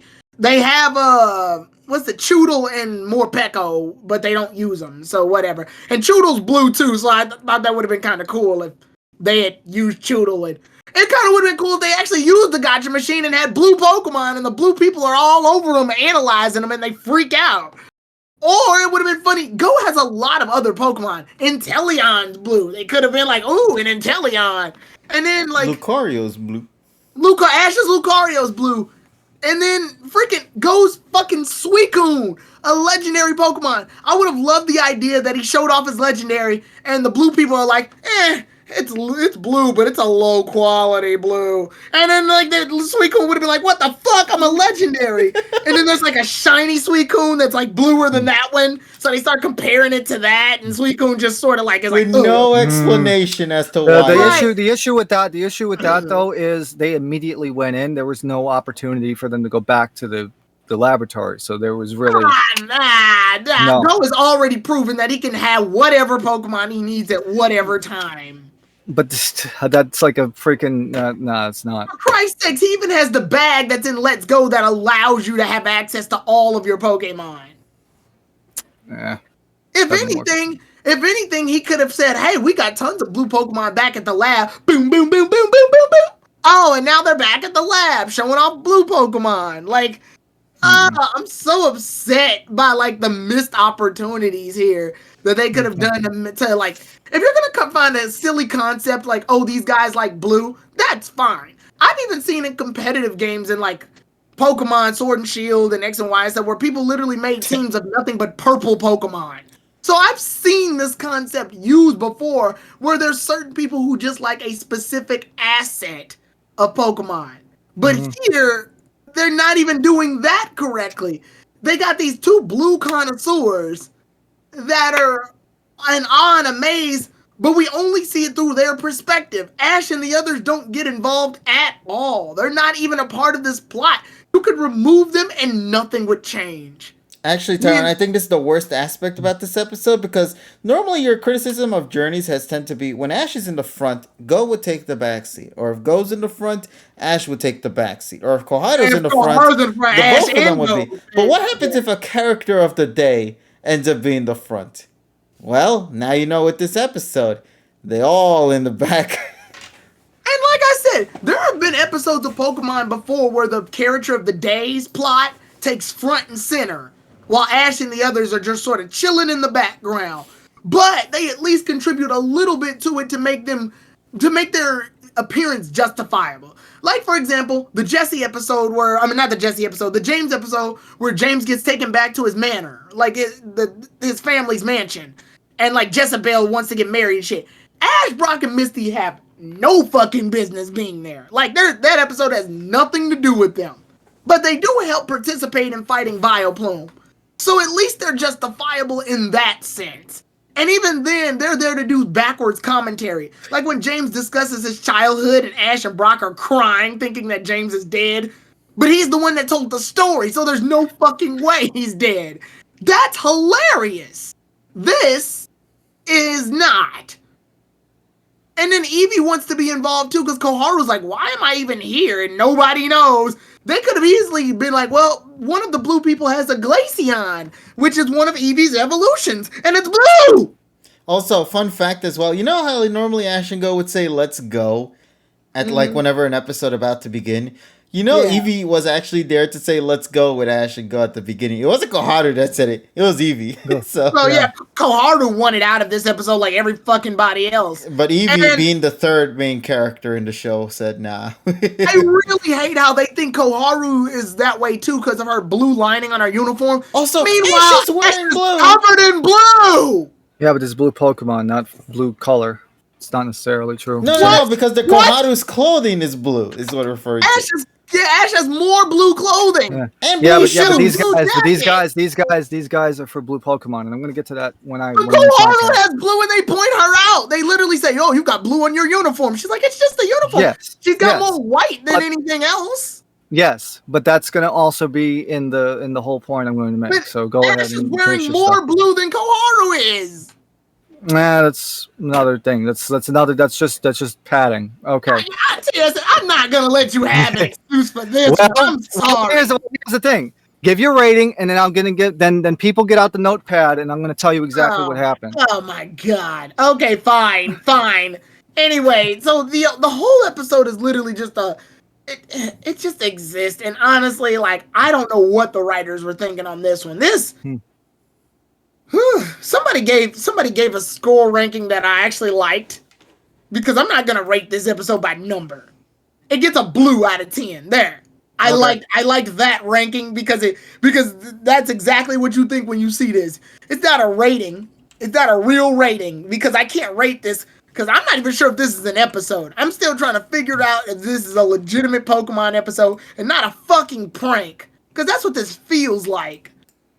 And I feel bad too because like the person who wrote this episode was Yuka Miyata, who also did a lot of really good episodes back in the day, in earlier episodes of JN as well as Sun and Moon. Did the Heracross episode in Journeys? You know, the one with the bug girl. Nessa hit it right on the head. I'm going to talk about it. It was a prank. Yeah. So just to name there. So yeah, overall, and also was the one that made the episode of the. You might remember this one, Tyrone, about the episode when the Squavit evolved into the big fat ass squirrel in that eating contest. I like that episode. Yeah, and that was done by the same screenplay writer. So, that was funny. I like that. Yeah, so I don't know what happened between the quality between that episode and this one. It just feels such a significant downgrade from that last one, man. This was me personally. I want to clear that for me. An absolute. Oh yeah, that's right. Go has a shiny Pokemon. Oh god. Oh, right, you never did bring that. Because it's not important. Mm-hmm. Oh my god, I'm done. Just blue out of 10. Blue out of 10. All right, this is okay. This is a history first chat. We got a word out of 10 for a rating. I don't even know how to feel about that. All right, folks, get your notepad out. I'm going to explain everything. So all right, I was expecting I was absolutely expecting nothing out of this episode, but I actually enjoyed it once I actually got the concept that they were trying to get. Okay, so first of all, the blue Voltorb, you can throw that in the garbage. I don't really care about it. It was just used as an inciting incident for Abel's introduction. The blue activity, which is Aokatsu, was used as an opportunity to perform research on blue Pokemon at that exhibit. So that's why they immediately went over there. It's like, oh, let's go on research. Okay. So the characters Blue, Abel, and Brutus are actually portrayed as foreigner otaku. Now they mentioned Abel was from Kalos, but if you notice, because of their bombastic attitude and excessive English, they're kind of being put up as the foreigner otaku stereotype, which a lot of people don't like, but I kind of do. It's fine. But what really makes the key is that I was watching this episode. I was like, wait a minute, this formula seems kind of familiar. And then I put two and two together. It's a reference to Popeye the Sailor Man, because April and Brutus are just like Popeye and Brutus. Because Brutus being the more pompous one, and the guy's name is Brutus, it's fucking Bluto, Brutus, fucking Popeye the Sailor Man. Okay, so Brutus butting in everything that Abel does, which is the Oshimari painting description with the whole, Ikemen thing, which I find, got a little chuckle out of that. Kind of contradicting each other. I kind of like that one. The Sonansu encounter. Oh my God, that was that's one of the it's a road that's less traveled, and I give the writers credit for actually doing some shit like this. It's like Sonansu was like, "Fuck this shit, I'm out." Like they pretty much acting like what any person who's being come up to like by fucking foreigners that are overreacting to shit. You get scared and you go the fuck away. You escape. That's exactly what happened here. Same thing with Brutus butting in with the Pokemon Cafe, and of course the commemorative Frogadier and Vanillite plush. Now, funny moments for the episode for me personally.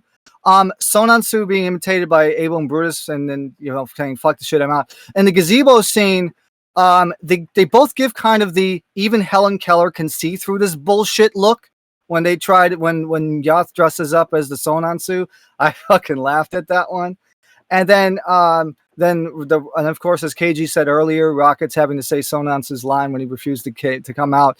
And of course, big props to Masafumi Mima, who's the sound director, for playing lovely charming villains backwards, reverse. That was pretty fucking cool. Also, there is a Gyakuten Saibon, or Ace Attorney, reference in this episode in the same gazebo scene, because Brutus is trying to convince Abel that Vanillite is a white Pokemon, not a blue one. And then Abel says Igiari, which is objection. So that's a cool little fun fact. And I did like the unique battle where they blindfolded each other. They have a blindfold, and they were able to not only guess the Pokemon, but also the shade of blue by touching them. I thought that was a pretty unique concept as well. And then after all this shit goes on, because the Rockets were just basically being like freaking forward of the plot, whatever. I could give two shits less. When Abel and Brutus leave, it's another callback to Popeye, because it is never clear after each incident whether Popeye and Brutus make up. So this was the same kind of concept with that. Like I said, I wanted this episode considering that it was nothing, but actually when I looked at it and then I saw what they were trying to convey as an episode that was basically made of nothing, it actually was entertaining for me. I give this one a 7.7. All right, man. You gave your fair share with that as well. Yes. And yes. There we go. With that being said, I'm gonna be honest with you. Normally, this would be the section where we kind of debate and debacle and all that, and it talk doesn't about need it. Because I understand why people listen. I want to make this clear. I understand why people hate this shit. That's fine. That's perfectly fine. Because if you do not get the otaku and the fucking Popeye references for driving this episode, people are just going to say this is complete shit. And I understand that, because people don't analyze shit. That one joke isn't going to save this whole episode. I'm sorry. But it's not just the one. I'm more disappointed in the obvious missed opportunities they had. James's hair is blue, for fuck's sake, and they didn't do anything with it. Yeah, it wasn't the focus. So that's the whole thing. They're blue connoisseurs. At this point, they've already established that anything blue. They like anything. The pancakes, the French toast, all that shit. The blue clothes, all of it. It's fine. They've already established that they like things. James' hair is not blue, it's purple. It's like purple. Like a That's purple the color. bluest fucking purple I've ever seen in my goddamn life. Actually, let me see. Let's go look up online. What color is James here? From Team Rocket. Look at that. All right, let's see. James has shoulder layer, periwinkle Yeah. hair. Periwinkle. Very. Okay. Violet blue, Is which is James' still a hair shade of purple or blue. blue? Some think it's purple and others think it's blue. Many say I that think the it's shade has also changed. dependent on which series he's in too. Yeah. Yeah, because it keeps it all swapping depends on the colors. color. Yeah. Yeah, the color the My color balance point changes. being, though, they missed a lot of opportunities. A lot. Like a whole lot. This episode is not to be taken seriously anyway. I knew from the word jump that this was gonna not be it's not gonna be like No, but see that. I mean, yeah, okay. but even for a comedic episode, this was bad. But see, okay, listen. If people know that this episode was not to be taken seriously, then that means you should go balls to the wall with it. No, that should Exactly. I well think they did Exactly. they did No, but it's they just did people not. I have seen way funnier episodes come from them. for the also, Japanese From this audience. It show. probably was I'm funny. not even talking about the other series. From this show. From the This Japanese show did a point of view, better probably. job. I will understand. Like, listen, from the points The perspective of Psyduck the episode Japanese. was Okay, fucking hilarious compared to this one. Yeah, that's why one of the things that I'm really concerned about is they're going to completely botch the references when this comes over here. This is not going to work. This is going to be even worse because they're not going to go all in because the only real takeaways is the fucking foreign otaku gimmick, which they never fucking carry over to the dub. So this is not even going to be on anybody's watch list. Again, like I said, I don't think those few hidden jokes are enough to save an entire episode, regardless of if it's English or Japanese. It just wasn't good. it's I've not seen just worse. about the references. It's more so how you use that to develop an episode. Not to only just make it funny, but also to kind of make it clear for fans. Well, like what actually, they're getting into. from a if you actually look at it, there is actual progression, but the thing is though, it's not progression with any of the main characters, and that's why nobody gives a fuck about it. That's the problem. So there we go. See, I could take both sides in this shit too. But yeah, overall, this That's what it episode is. was one of the weird ones. I honestly don't know what to say. But you want to know what's weirder, though? You want to know what the real weird part is? Yeah. What? That ending. Because most people might not know It this. just because, ends. Yeah, It just ends. they got a brand new ending visual-wise. Yes. That. Mm-hmm. Yes. Yep. So Yeah, allow so me we to have- explain in detail for that then. Yeah. Go ahead. Yeah, go ahead. So if I'm correct, the official dance version that we got for it was performed by a famous dance choreographer, Mikiko, and her team, which they have the full dance up on Twitter as well if you want to go and check that out yourself too. But yeah, so there is a new variation on that. Overall, it's something, but it is interesting to kind of think about. It's been a while since we last seen a human version actually ending happening in a Pokemon, because we did have this before in the past. Yes, Jochinyo did it. Yeah. Mm-hmm. So yeah, and also That was all the way back in DP. Holy shit. and we also had in black and white too for like 1 or 2 episodes, if you remember, in the whole Let's Hold Hands segment when they actually had the singers. Yeah. For Yeah, like 5 seconds, but it wasn't the whole ED though. It wasn't the whole thing because for example of Dochinyo, when that came out in like 2009 Mm-hmm. or 2000, actually no, let me think. It was an HD one, so it's 2010. Well, it actually could have also been 2009, but the thing still stands. It was in late DP. It was exclusive, obviously. I'm not sure though. I have to go back and look to see if that's exclusive to first airing, or is it on the reruns as well. That's a good thing that I should freaking research for the next time. Okay, but Yeah. yeah. So once again, it's an episode. It exists. It has Yeah. pros and cons for those who enjoy certain things and maybe not enjoy certain things. It's all up to you. At the end of the day, our opinions mean jack and shit in regards to what your opinion means. You know, let you decide your own review on that bit alone. But let it be known that we're just sharing our take on it. and I want to make it clear. It's great. It's great to have a different opinion from everybody else. That's why we have gone. That's why we've gone over 300 episodes with our crew, because we listen to all sides. All sides have have good points, and and it's good to have a healthy debate, and it's great. But like I said, people look at it.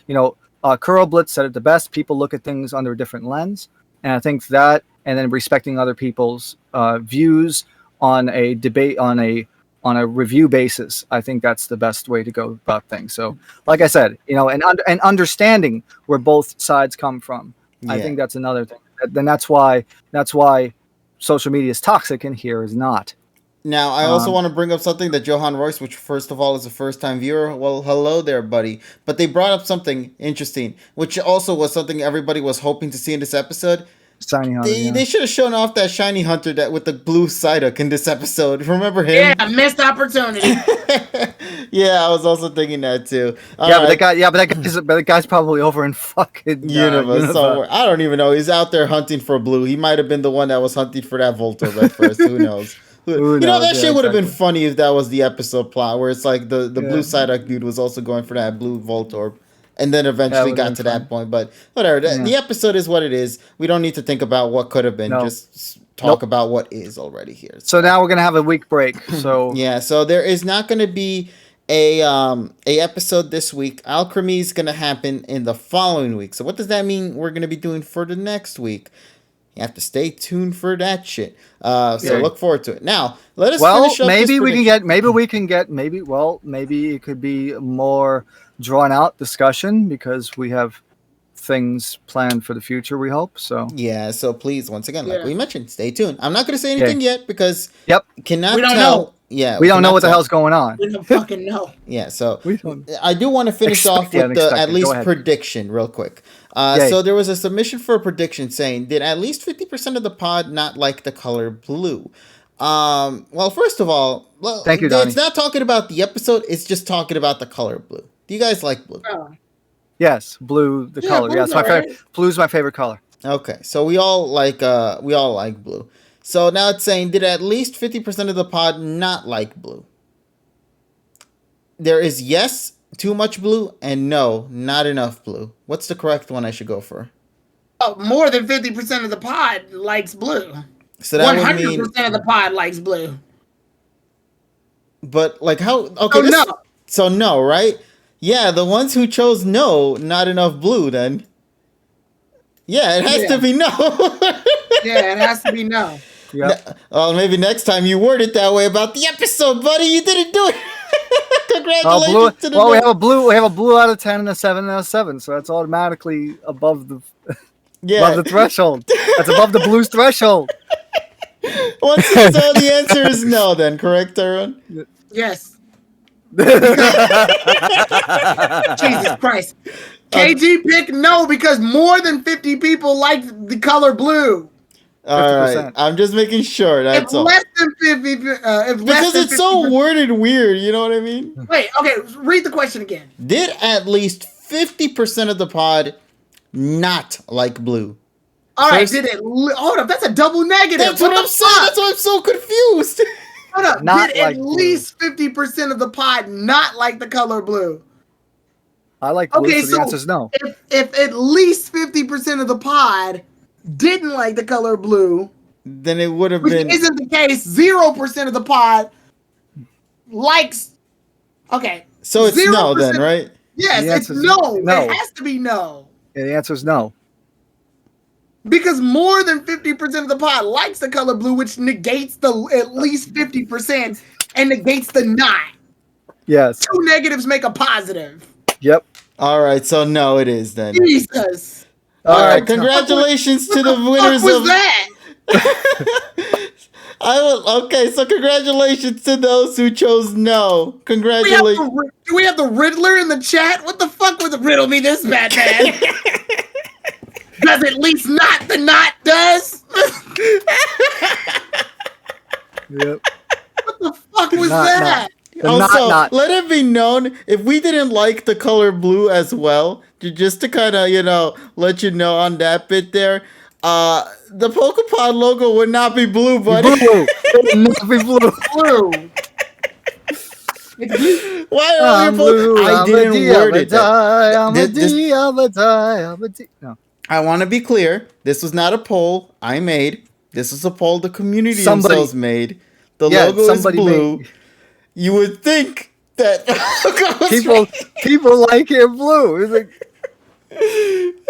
Blue's not my favorite color, but I do like blue. I love these weekly questions because they feel like My they're favorite color is orange. the not blue. There you go. What's your hatred towards blue? How dare you? I love blue. Blue Blue is is beautiful. cool. It's beautiful. Blue. no. Oh man. Pow. Yes, happy 25th anniversary to the blue itself, Blue's Clues, man. God, did we ever talk about that, man? What, the Blues About Clues anniversary? no, about that Steve video. Steve's apology. Not Yes. just Steve's apology. You ever seen those YouTube memes where it's like my yeah, apology? Steve's apology vid. It's some shit that you see on like TikTok and like fucking. Oh god. Okay, but now I leave the question to you guys. In the chat, write yes or no on this question. Do you like blue? Did you not unlike the color blue? Okay, do it for Tyrone's question, not mine. Yeah, wrap your brain around that fucking shit. What? What? Did I not unlike the not like blue? Blue, yes. No. Yes, That means sounds like a Gura question. Like exactly. I do not like blue. Shit. Mayhaps. Mangoes. I love blue. Yes, I mean no. I mean purple. Did you not unlike the color blue? Maybe. Mayhaps. Mayhaps. medium right, maybe. Mayhaps. You ever see that Barnyard's picture of the cow? That's what I'm thinking of, mayhaps. Mayhaps. Oh man! All right, so my God. what do you guys say we go and wrap things up then for the week? Alrighty. So we had a yeah, fun so week. We had absolutely. and we have a fun week planned for everybody for this time around because we have a lot of shenanigans to go through. So I'm gonna go and show off real quick my my schedule for the week. As you guys can see here, once again, art provided by Calvin Trainer K. Thank you so much for that artwork, and it looks beautiful for Ruby. But this is going to be my schedule for this upcoming week. Obviously, we did the PokePod tonight. Tomorrow at 8 p.m. Eastern Standard Time, me and Tyrone, because we're going to be doing it at 8, Tyrone, because we're going to double check that shit again, so we don't have to worry about it. Mario Party 3 is going to be happening. And then after that, we are going to head over to Tyrone's channel, because he is going to continue on his adventure of Pokemon X and Y playthrough. The Y Nuzlocke. Yes, so make sure to tune in for that there. On Wednesday, we're going to be doing the Pokemon Sword and Shield Dynamax adventures as we continue to try to grind our way for the eventual shiny Latias in hopes at getting it. Thursday, Tyrone, you could probably talk about this one. All right, so Thursday, we're gonna get into more Pokemon Sword and Shield shenanigans. That first chat we did was really well received. We all had a lot of views. We had a lot of fun. We had a lot of laughs, and it was really well received. It was basically an homage to when we used to do that a long time ago when Sword and Shield came out. Yeah. So it was good to see that even after all this time, Sword and Shield still is just as entertaining as it was back in the day. So I feel it's going to be justice to go ahead and do that stream over again. And we're going to do competitive battles, shiny hunting, Dynamax battling, trading, wonder trades. And they're all going to be different on everyone's channel. Yeah, and everybody's going to be experiencing something a little different on the channel. So yeah, we're going to recreate that again. And then I'm moving Indivisible to Friday, hopefully. And I say that with a big hopefully because I'm not 100% sure it's going to happen. But from what we see there, we're going to at least play with some Pokemon shenanigans and get back to doing that as well. So yeah, that's what we're looking forward to on Thursday is another chill Sword and Shield stream. Yeah, and then after that for me on Friday, it's going to be reaction night. Now, we don't have an episode to react to, but we'll figure some alternative for that night. So make sure to follow me on Twitter to know when the hell that's going to happen. But TSS now, I'll pass this on to you, buddy. What you doing for this week? Since tomorrow is going to be like no real work commitments, I'm going to be doing another ETS2 drive time stream. It's probably going to happen around 6 p.m. Eastern. So Donnie has already put the link in the chat before, but if you haven't followed me already, TSS_killer on Twitch. And of course, on every Friday night, we're going to do, I'm going to be doing Persona 3 Fest Undub, coming up to part number 16. Going through, we've already gone through Tartarus to the point at the end of the third block. So we're just working on some grinding, and then we're going to get to the third boss. Yes, because we're already at the end of July in my game. So that's going to be at 9 p.m. Eastern on Friday. And if you haven't followed me so far, you can also follow me on Twitter, TSSKiller without the underscore. Alrighty then. So let's go and call it a wrap then. I think this is a well session that we had for this week. Yes. And I want to thank everybody so much for tuning in for tonight. If you have yet to do so, please make sure to slap that like by following us here on Twitch, and like that tweet that I said we're live on the PokePod or whatever you want to do. But the point of the matter is we'd like to see you again real soon here on this channel and in our respective channels, whether it be on Tyrone's, TSS, or any of our PokePod buddies. Make sure to go and check them out and have fun. And so yeah. Let's see. Overall, not much more to say other than I hope you guys enjoyed this week's session, and make sure to follow more tech reviews next week.